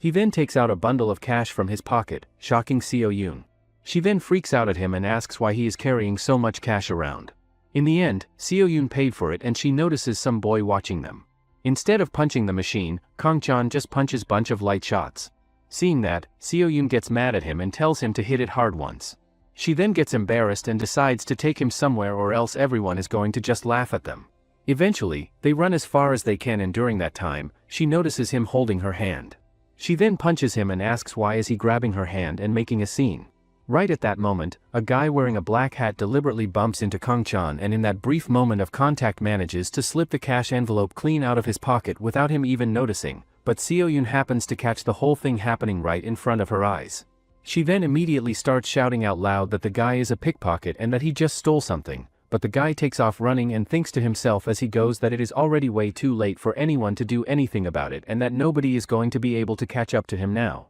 To his complete and total surprise, however, both Kang-chan and Seo-jun manage to chase him down and catch up to him, and they confront him and tell him straight up to hand it back right now. Eventually the police show up on the scene and go ahead and arrest the pickpocket before he gets the chance to run off or do something even worse than what he had already pulled. Seo Yoon then turns to Kang Chan and tells him that from now on he really needs to just use a card instead of walking around with cash like that so this kind of thing does not happen again. She then suddenly realizes that the two of them still have not figured out what they are going to get as a gift for his grandmother, but Kang Chan already has an idea forming in his head and reaches out and picks up a really warm and soft cotton blanket for her. Seo Yoon then looks over at him with a surprised expression on her face when she sees him balancing that big and heavy thing up on his neck and asks him why in the world he is getting a blanket out of everything he could have chosen. Kang Chan simply tells her that his grandmother has always really loved blankets and that he wants her to be able to sleep warmly and comfortably even when he is not there with her. The following day, Kang Chan makes his way back to his village specifically to go and visit his grandmother and drop off some gifts that he had brought along for her.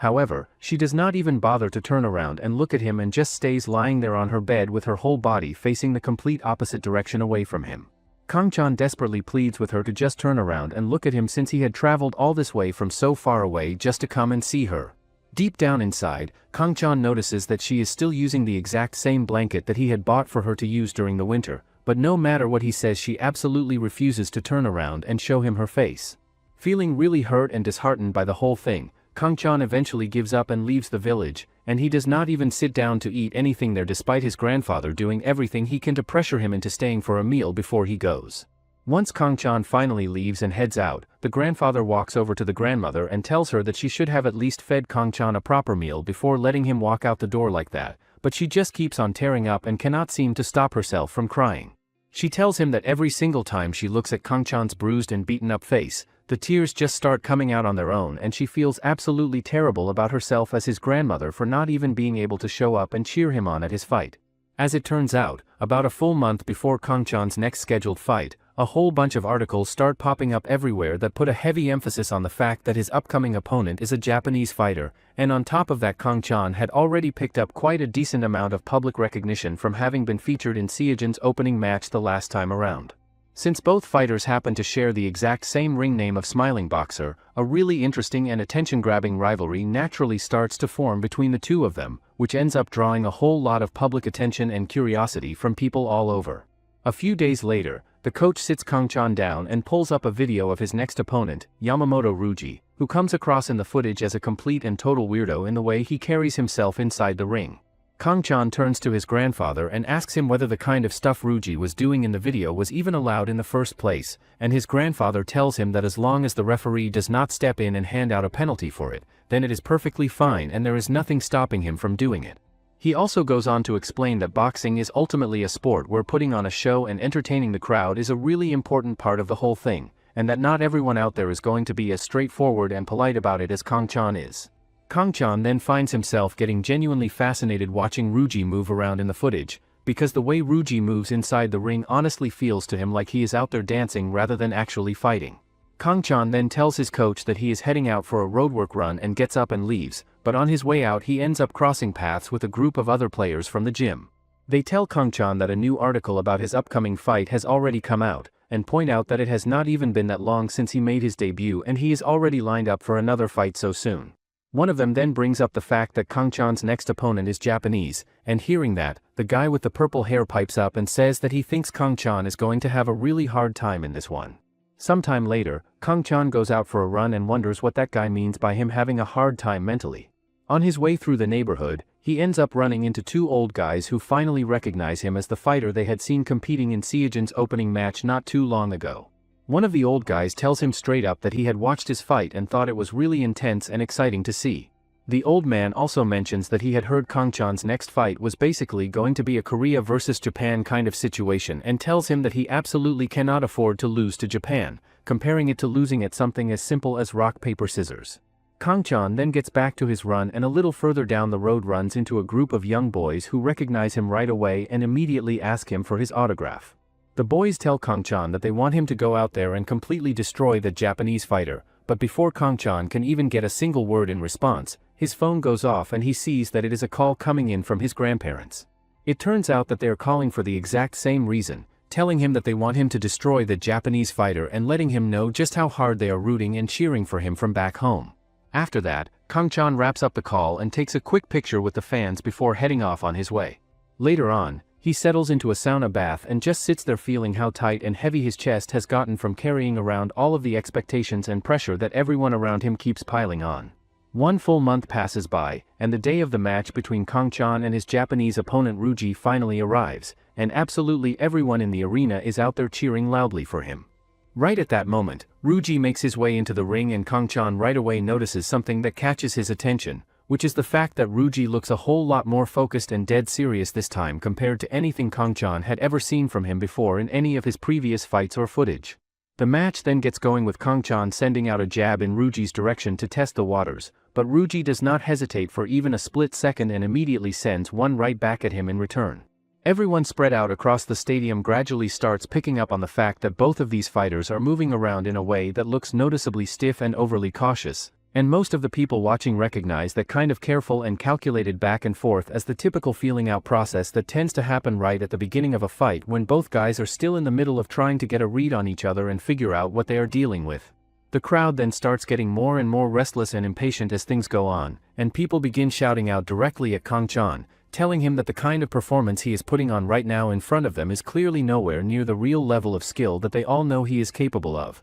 and that he needs to stop whatever he is doing and actually go out there and show everyone in that stadium what he is genuinely made of. It seems like the audience is also picking up on the feeling that both fighters are in a completely different kind of condition compared to what they had shown before, and the performance that Kang-chan had put on during his debut fight, as well as the way Ruji had looked in his previous matches, both look quite noticeably different from what either of them is showing right now inside the ring. Kang-chan thinks to himself that something about all of this feels really off and strange, because what he is seeing right now is way too different from everything he had watched and studied in all those videos beforehand. He thinks to himself that Ruji had been so much more agile and free-spirited and loose in those videos, so it just does not add up at all why he is moving around so stiffly and carefully right now. The coach then tells Kang-chan to relax because he looks stiff right now. Seo-yoon also asks the coach what's wrong with him as his body looks too heavy. The coach says that this is why he didn't want to put him in an international match so early in his debut as his body isn't heavy but his heart is heavy. He further says that no matter how strong Kang-chan's mentality is, he's still a rookie and if he thinks of this match not as individual but as country versus country, that burden will double.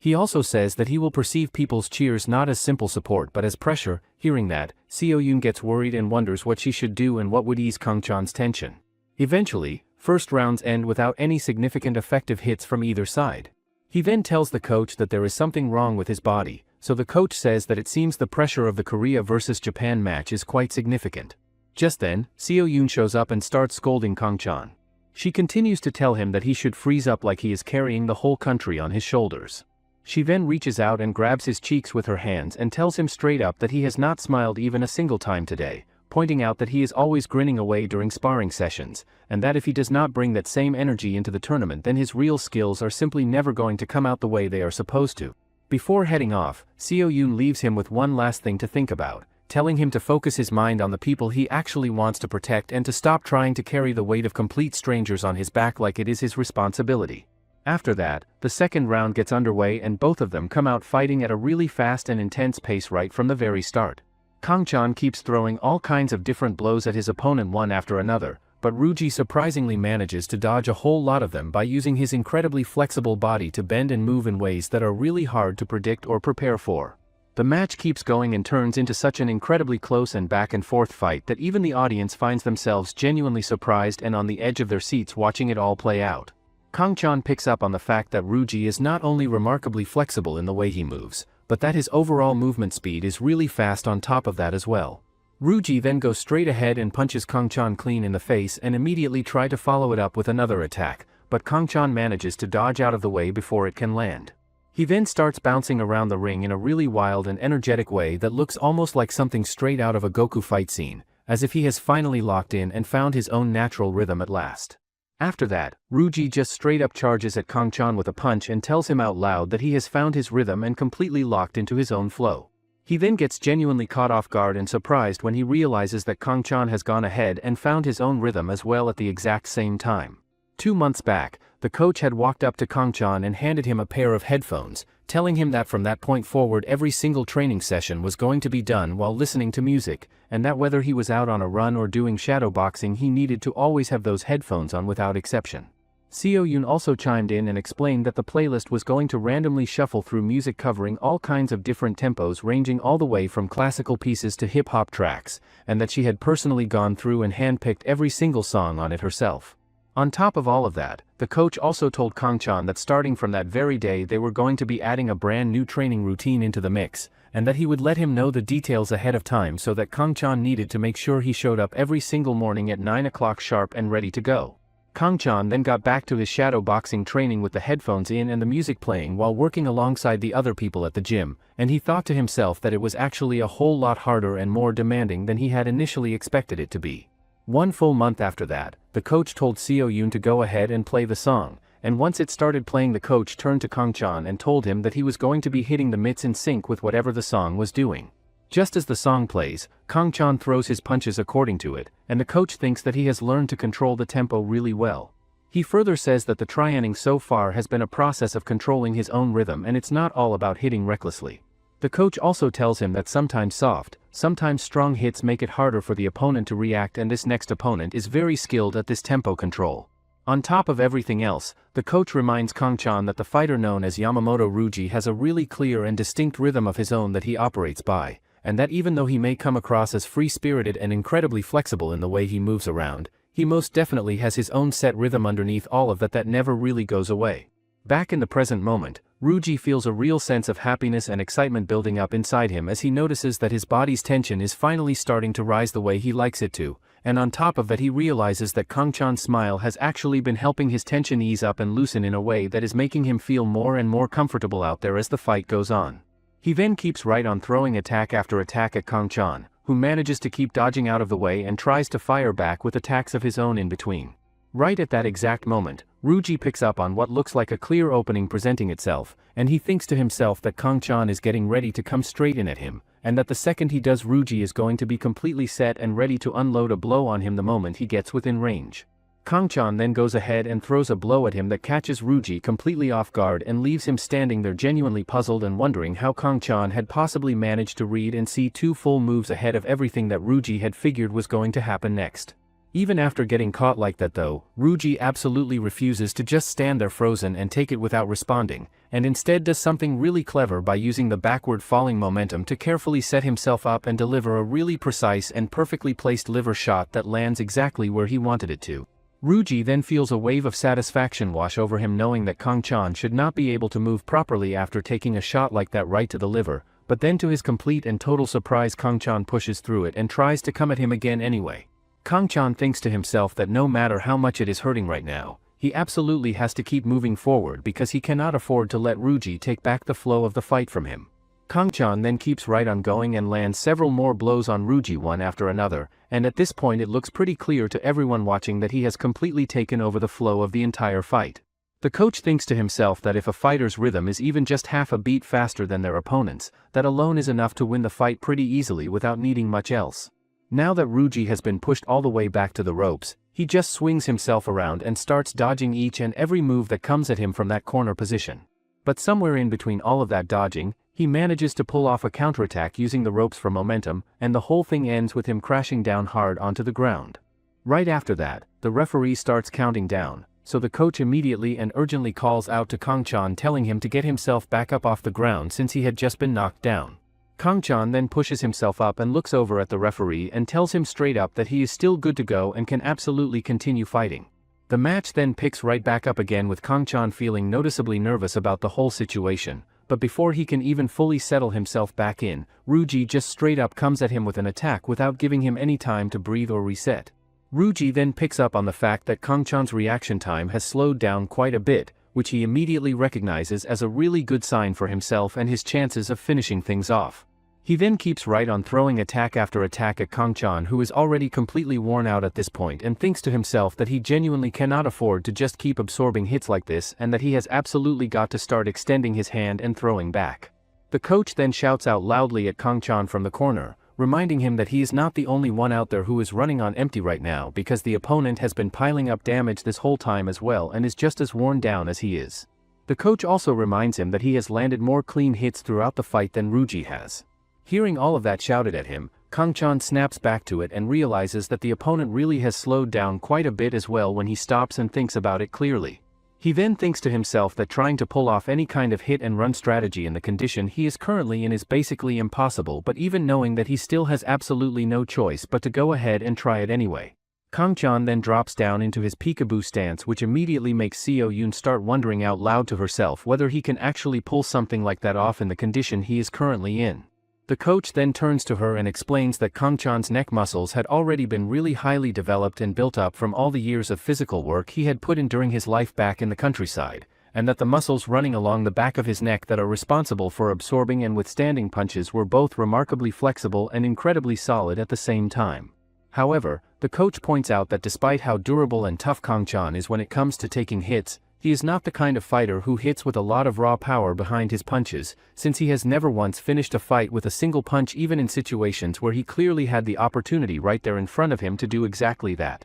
The coach then quietly hopes to himself that now that Kang-chan has gone ahead and taken up an infighting stance, he is finally going to stop holding back and hesitating the way he always tends to do. Ruji then keeps right on throwing all kinds of different blows at Kang-chan one after another, but Kang-chan manages to slip and dodge each one of them with a surprising amount of ease by using the peekaboo style to his advantage. Ruji then gets genuinely caught off guard when he realizes that there are simply no openings presenting themselves anywhere, but when he goes ahead and throws a straight shot at Kang-chan anyway, Kang-chan just soaks it up by blocking it clean with both hands and immediately fires one right back directly into his face without wasting even a moment. Ruji then tries to come back with a counterattack of his own, but Kang-chan dodges that one as well without much trouble and lands yet another clean punch straight into his face one more time, just like before. Ruji then starts drifting back closer and closer toward the ropes and looks at Kang-chan and tells him straight up that this right here is his territory and that he is completely comfortable operating from this position. Seeing that happening, the coach speaks up and explains that going after a fighter who is using head movement while backed up against the ropes is something that gets referred to as flexible movement,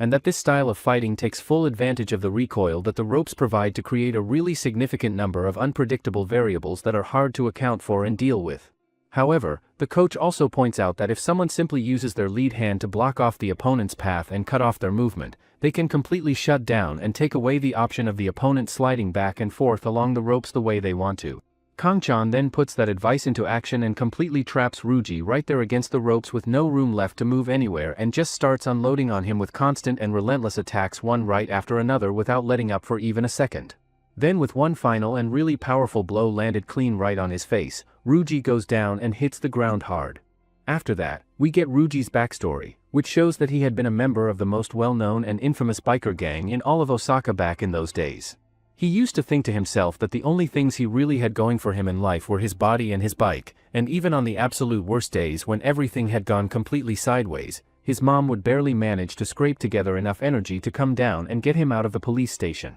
One of the older men around him tried to tell Ruji that he really needed to treat his mother better and be good to her, but Ruji immediately got furious about being told what to do and snapped back at the old man and told him to mind his own business and stop trying to lecture him about his life. He told the old man that the only thing his mother had ever given him was this healthy and strong body he was walking around in, and that he was doing just fine using it to survive and get by on his own terms. Ruji's mom then came to him one day completely exhausted and told him that she was just really tired of it all, and asked him whether he could just go out and find some work and try to live a normal and regular life like everybody else around him was doing. She also brought up the fact that if his late father could somehow see the way he was out there living his life right now, he would have been really angry and deeply disappointed in him. She then suddenly collapsed and fell right down to the ground, so Ruji rushed her straight to the hospital where the doctors pulled him aside and told him that she was suffering from kidney failure. The doctor went on to explain to Ruji that it looked like her kidneys had already taken quite a serious amount of damage going all the way back to a condition called preeclampsia, and that on top of that, the combination of overworking herself and not eating or taking care of herself properly had made her symptoms get a whole lot worse just recently. Right at that moment, it finally hit Ruji like a truck that his mother had completely worn down and ruined her own body in the process of giving birth to him and then spending all those years raising him on her own, and yet he had been walking around this whole time thinking to himself that he had never really received anything from her at all. After that whole realization sank in, he started working every single waking hour he had just to try and bring in enough money, but even with all of that effort they could barely scrape together enough to cover the hospital bills alone, let alone even come close to affording a transplant. Eventually he stumbled across a boxing poster somewhere and that was what got him started down the path of boxing, with the idea in his head that if he could make it all the way to becoming a champion, then the cost of that surgery would end up feeling like nothing worth worrying about. Ryuji then showed his mother some clips of him boxing, and she genuinely really loved seeing it, and what made her the happiest was the simple fact that he had finally set his mind to something meaningful and was actually putting in the hard work to chase after it. Later on, the old guy from the neighborhood came up to Ryuji and told him that he absolutely had to go out there and win his international match no matter what it took, since he was going to be out there representing the whole country of Japan on that stage. At first Ryuji felt really happy and warm inside knowing that the whole neighborhood was out there cheering for him and rooting for his success, but then a conflicted feeling started creeping in and he found himself wondering whether someone like him, with the kind of past he had, was even the right person to be out there representing an entire country. Back in the present, Ryuji finally starts coming back to his senses after everything that had just happened, and the very first thing his eyes land on when he looks up is Kang-chan right there beside him helping him out. Kang-chan then goes ahead and thanks Ryuji directly in Japanese, which Ryuji genuinely gets a real kick out of hearing, and it makes him burst out laughing right then and there. Seo-yoon then turns to Kang-chan and asks him whether he had prepared that word ahead of time, already assuming that he was going to win, and he tells her straight up that he would have gone ahead and said it either way regardless of whether he had won or lost.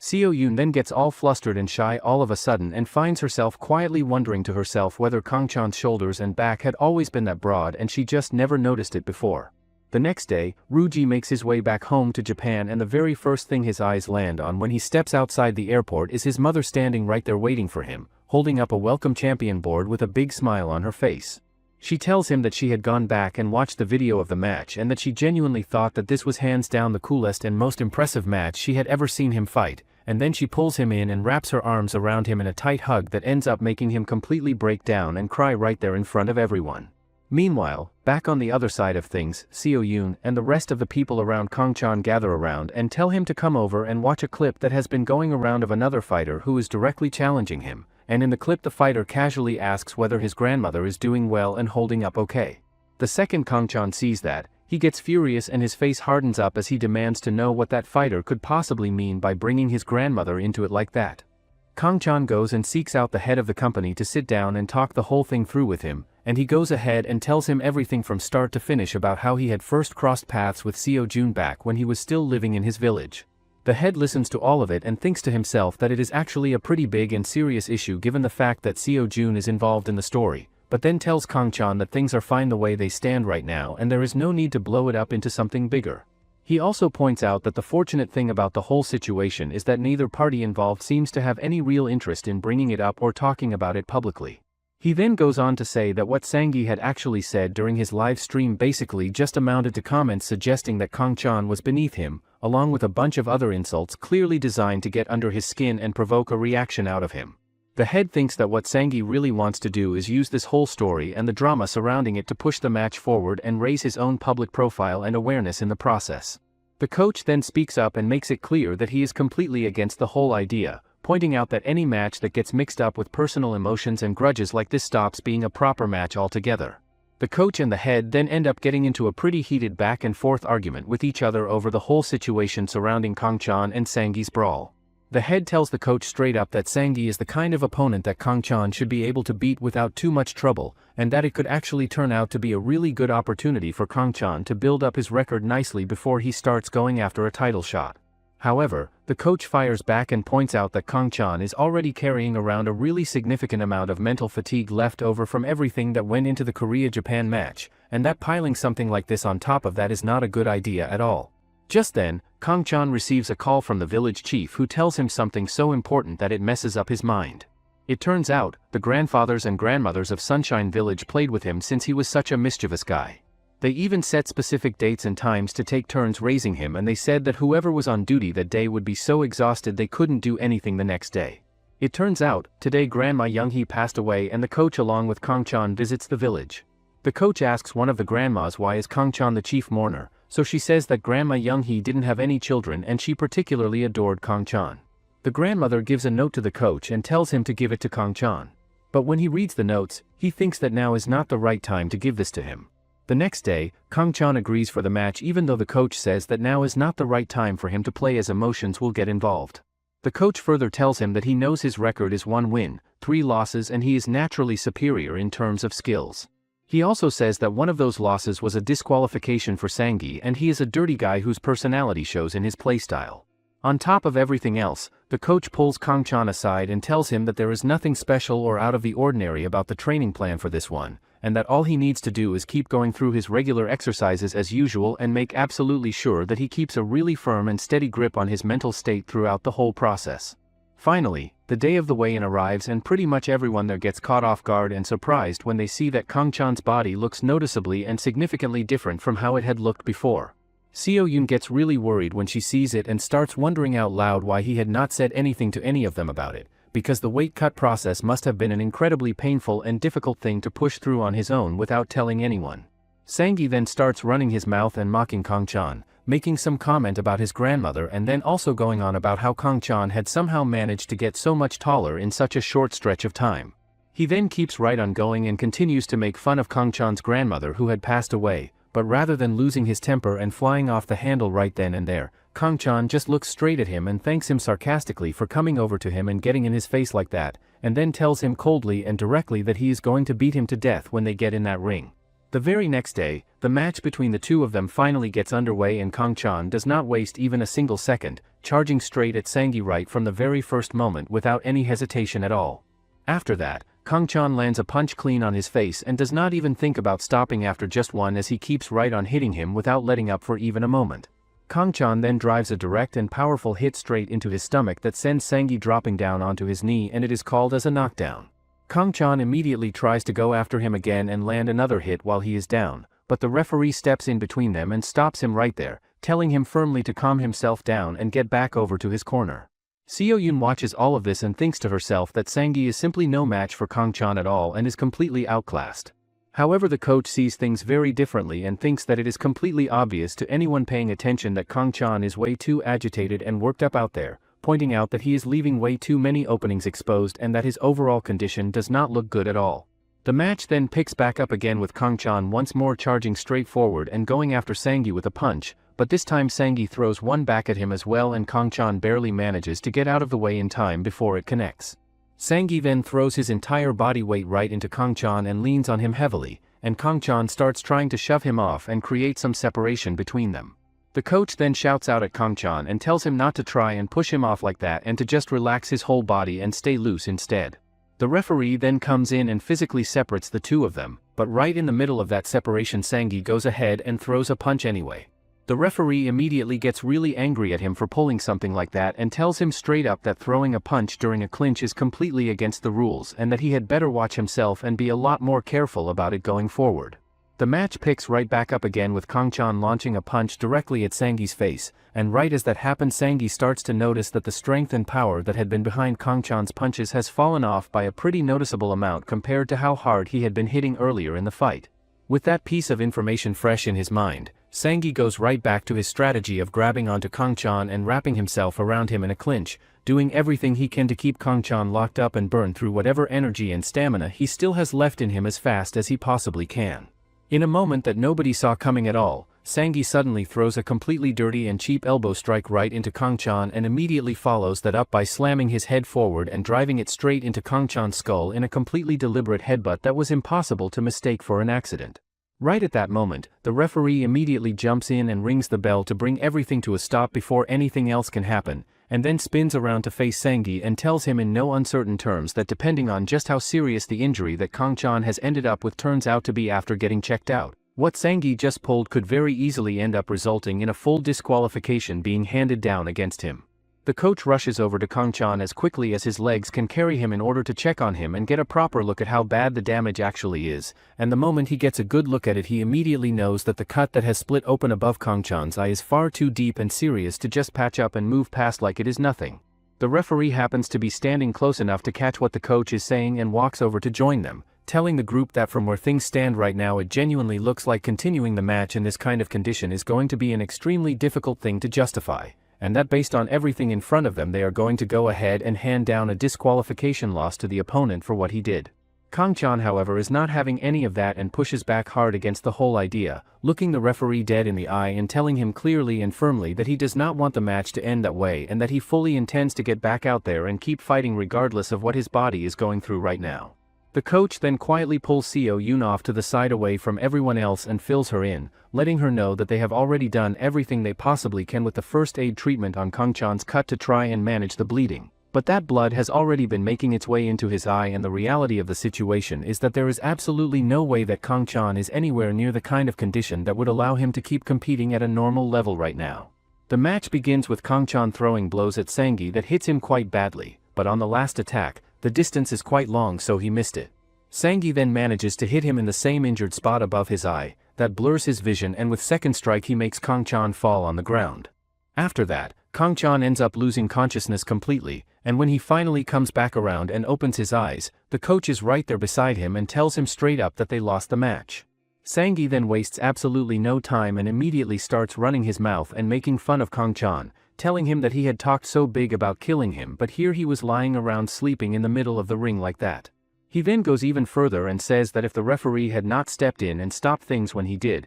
Kang-chan would have ended up in a coffin just like that old granny from his village. Hearing those words come out of Sangi's mouth, the coach completely loses it and freaks out, telling Sangi that the only thing he has ever figured out how to do in his entire career is fight dirty with fouls, and that he needs to get out of his sight right now before things get really ugly. Later on, back in the locker room, Sangi takes out all the built-up anger and frustration he is feeling by driving his fist straight into one of the lockers and putting a dent in it. The coach then walks over to Kang-chan and hands him a letter that his grandmother Young-hee had left behind specifically for him before she passed. Kang-chan then carefully opens it up and starts reading through it, and in the letter his grandmother tells him that she had already known for a while that her time was coming soon and that she had lived a really full and happy life overall, but that there was just one single regret that she could not let go of before she was gone. She tells him in the letter that she had always known how much he loved boxing, and that at her age she could not really find it in herself to get all that fired up and passionate about things the way she used to, but that watching him out there doing what he loved had made her feel something burning and alive deep inside her heart all over again. She goes on to tell him that that was the exact reason why she had been secretly sneaking out and patching up his punching bag behind his back before it could completely fall apart, and why she had been quietly going out and pulling all the weeds from the area where he used to go and train outside. She also tells him that her one and only real regret in this life is that she is going to have to leave this world without getting the chance to see him stand up there as a champion, but that she is going to be up in heaven watching over every single thing he does from up there. Reading those words, Kang-chan completely breaks down and the tears just start pouring out of him, and the coach stands there and tells him quietly that he has taken a step further away from his dream by letting his emotions take over and sway him the way they did. The very next day, the coach goes straight to the head and tells him flat out that they are going to make a rematch happen, but the head pushes back and tells him that there is really no good reason why the other side would ever agree to sit down and accept another match after what already happened. The coach tells him that the way they are going to make it happen is by offering them 3 times the normal fight money, because guys like Sangi who are mediocre and have not really made it to any significant level are almost always pretty easily swayed and won over when a big enough amount of money gets put on the table in front of them. The coach then adds that he is going to personally put up and pay that entire amount straight out of his own pocket, and makes it crystal clear that if Kang-chan steps into that ring and loses this rematch, he is going to be expelled from the gym with absolutely no exceptions, and that decision is completely final. After all of that got sorted out, the company put its full focus into making sure that the story of Kang-chan's unfair and dirty defeat got out there in the right way so that his popularity and public image would not take too big of a hit from the whole situation, and eventually the rematch got arranged and set up properly. 3 full months go by, and the day finally arrives for Kang-chan to step back into the ring and go up against Sangi one more time, but on his way there he unexpectedly runs into his grandmother. She looks at him and tells him that she is going to be right there cheering for him from this point forward, because she has realized that he has been out there doing all of this completely on his own the entire time without anyone in his corner cheering him on from the very beginning. The rematch then gets underway and Kang-chan comes out and starts absolutely beating Sangi up badly right from the start, and Sangi tries to fall back on his old trick of clinging onto Kang-chan and wrapping himself around him in a clinch just like he had done before.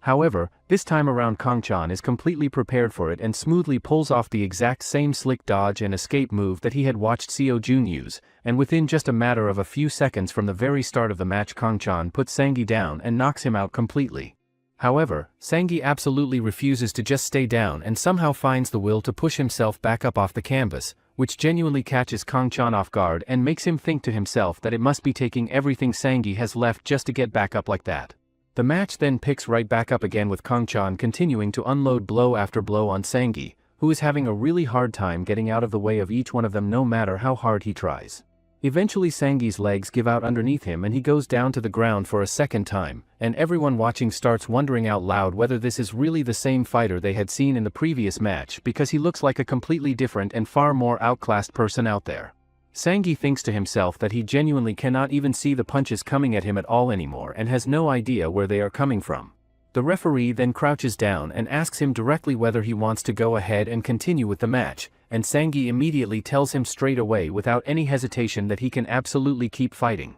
The referee then informs him that if he goes down one more time from this point on, the match is going to be stopped and ended right there on the spot due to the 3 knockdown rule being in effect. Hearing that, Sangi gets absolutely furious about it and tries to argue against it and deny that it should apply, but the referee just ignores all of that and goes ahead and starts the match back up again anyway. Sangi then throws himself at Kangchan and comes at him with everything he has right from the very first second, but Kangchan manages to read and dodge every single attack that comes flying his way without getting touched even once. Right at that moment, something clicks inside Kangchan's head, and he realizes for the first time that fights where emotions are all mixed up and running high actually end up feeling really slow and easy to read compared to a clear-headed one. Kangchan then lines up his shot perfectly and connects with a clean uppercut on Sangi, and then just keeps right on going and throws all kinds of different blows at him one after another that end up knocking him out completely within just the very first round. With that, Kangchan walks away with the victory and the whole thing is over. The crowd then absolutely erupts and starts cheering loudly for Kangchan, with people shouting out that they always knew he was going to come out on top and letting him know just how hard they had been rooting for him throughout the whole thing. A reporter then steps forward and congratulates Kangchan on his victory before asking him how it feels to come back and win a rematch after going through such an unpleasant and frustrating defeat the first time around. Right at that moment, a mysterious-looking guy who had been sitting somewhere in the crowd suddenly gets up and walks straight into the ring and reaches out and grabs the microphone, telling Kangchan directly that he has been keeping a really close eye on his recent matches and watching everything he has been doing. He then reaches up and takes off his hat and introduces himself to everyone as Taejin, the reigning champion of his weight class. Seeing that, the entire crowd gets surprised, with people turning to each other and wondering out loud what a lightweight champion is even doing there showing up like this. Taejin then looks straight at Kangchan and puts out an open and direct challenge for a fight between the two of them. The next day, Kangchan asks the head why a champion suddenly challenged him. The head says that boxing used to be an unpopular sport in Korea, but popularity skyrocketed after Seo Jun became the world champion. He says that because of that, the current situation is that anything related to him gets more attention than even title matches.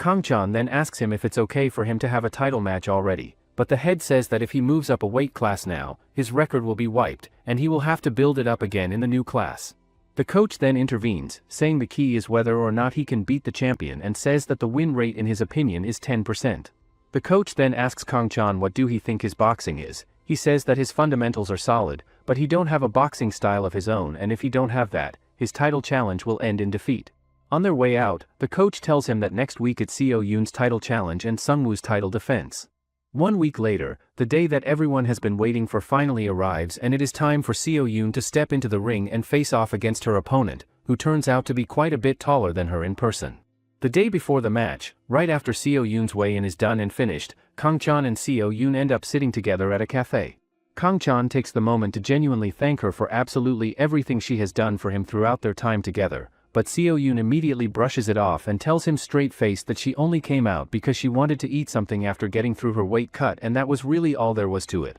Seo Yoon then looks over at him and notices that he seems pretty down and gloomy about something, so she asks him what is going on, and he opens up and tells her that he has been feeling really nervous about her upcoming match and that on top of that he has been spending a lot of time lately wondering to himself what his own boxing style really is at its core. Seo Yoon then takes that in a lighthearted and fun kind of way and tells him that he had actually done a really impressive job with his close-range infighting during the match against Ruji, and that the way he fights could best be described as a completely unfixed and free style that does not lock itself into any one particular pattern. She also throws out the idea that part of the reason for that could be the fact that he grew up surrounded by really good and wise older people around him, and that his ring intelligence comes across as genuinely creative and free-flowing in a way that is pretty unique. As it turns out, Seo Yoon then opens up and shares that her dad used to hit her when she was growing up, and that whenever she tried to talk back or stand up for herself, she just ended up getting hit even more for it. At school, her friends would constantly ask her what had happened to her face and where all the marks and bruises had come from,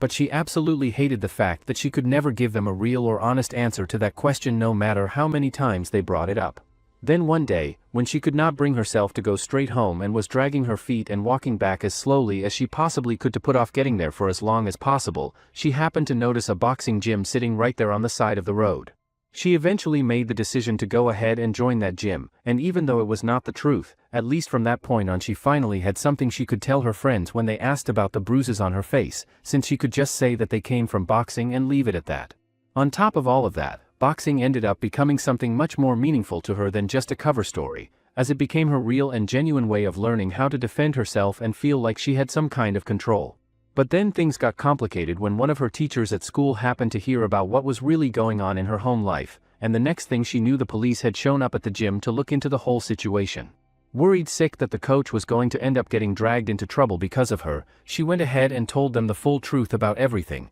and in doing so she felt a deep wave of shame wash over her knowing that her secret had been completely exposed, along with a heavy feeling of guilt over the fact that she had brought all of this trouble and attention down on the gym because of her personal situation. She then kept crying and worrying herself sick over the idea that she was going to get kicked out of the gym for causing all of this mess, but the director never got angry at her at all and instead sat her down and simply told her that the way she could pay him back for everything was by going out there and becoming a champion someday. Back in the present, the match between Seo Yoon and her opponent gets underway, and right from the very start Seo Yoon finds herself getting beaten up pretty badly since her opponent has a really significant height advantage that she is using to control the whole fight from the very beginning. The opponent keeps right on pressing forward and throwing attack after attack at Seo Yoon, who just stands there and absorbs all of those shots with a really calm and collected patience that is surprising to watch from the outside. The coach leans over to Kang Chan and tells him that Seo Yoon is simply not afraid of getting hit out there, and that even while she is taking all of those shots she never once closes her eyes no matter how hard things are getting for her in that moment.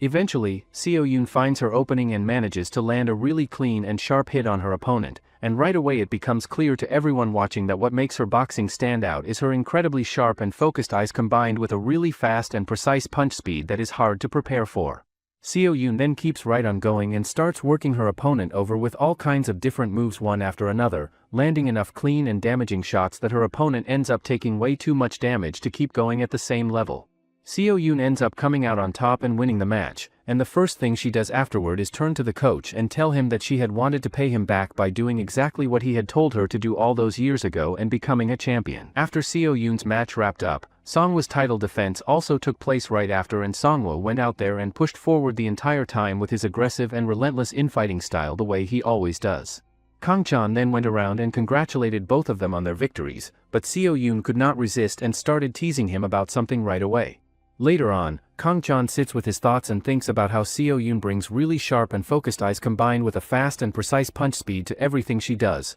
while Songhwa on the other hand brings this completely destructive and unstoppable charging style that just runs right through people. He then looks over at Woong and thinks to himself that this guy is a genuinely heavy hitter who has the kind of power to put someone down on the canvas with just a single punch, and that his overall skill level makes everyone around him scratch their heads and wonder why he has not gone ahead and made his debut yet. It is right around that moment that Kang Chan realizes clearly and firmly that he needs to go out and find his very own style that belongs to nobody else but him. On top of all of that, Taejin has been showing off some truly jaw-dropping and impressive skills during his training sessions, and it turns out that he is widely considered to be the most complete and well-rounded southpaw fighter that Korea has ever produced. He is the kind of super rookie who came shooting into the boxing world completely out of nowhere like a comet that nobody saw coming. The following day, the much-anticipated match between Kang Chan and Taejin finally gets underway, and Kang Chan comes out right away and throws a straight punch at Taejin, who reads it coming and manages to dodge it cleanly without too much trouble. Taejin also tries to come back and throw a punch of his own, but it just barely grazes past Kang Chan as he manages to escape it by the absolute smallest of margins. Taejin thinks to himself that he really does not need to bother going through any kind of feeling out process when he is up against a straightforward orthodox fighter like this. Taejin then switches his position so incredibly fast that it genuinely catches Kang Chan completely off guard and leaves him standing there surprised by just how quickly the transition had happened. Taejin thinks to himself that Kang Chan had managed to dodge a punch that had come at him from a blind spot earlier in the fight, which tells him that this kid has really solid and sharp natural instincts that he is going to have to account for going forward. After that exchange, Kang Chan starts throwing out jabs one after another in order to create some distance between the two of them and buy himself a little bit of breathing room. Watching all of this play out, the coach thinks to himself that Taejin is a really experienced southpaw fighter and that if this were just a regular straightforward fight between two right-handed fighters like usual, then things would be a whole lot simpler to read. He thinks through the fact that when a southpaw and a right-hander face each other, the lead hand and the rear hand end up on completely opposite sides compared to what either fighter is normally used to dealing with, and on top of that the distance to the rear hand ends up being a lot further away than usual, which creates a really different dynamic altogether. In addition to all of that, the lead hand and the lead foot end up being positioned really close to each other in this kind of matchup, which means that whichever fighter manages to take control of the lead hand and the lead foot positioning is going to have a massive advantage over the other one. The match then keeps going with Taejin coming in low with a duck to try and get underneath Kangchan's guard, but Kangchan tries to counter that move by throwing punches at him as he comes in. Eventually one of Taejin's punches gets through and catches Kangchan clean in the face, but rather than backing off, Kangchan makes the decision to push straight through it and keep pressing forward anyway. The coach then shouts out at him from the corner and tells him clearly that trying to fight in close range is not going to work against this particular opponent and that he needs to change things up. How long do you think it will take for Kangchan to find his own unique boxing style and step into the ring against Taejin? Comment boxing if you'd like a part 2 of this series. Make sure to like and subscribe the channel for more sports manhwa recaps.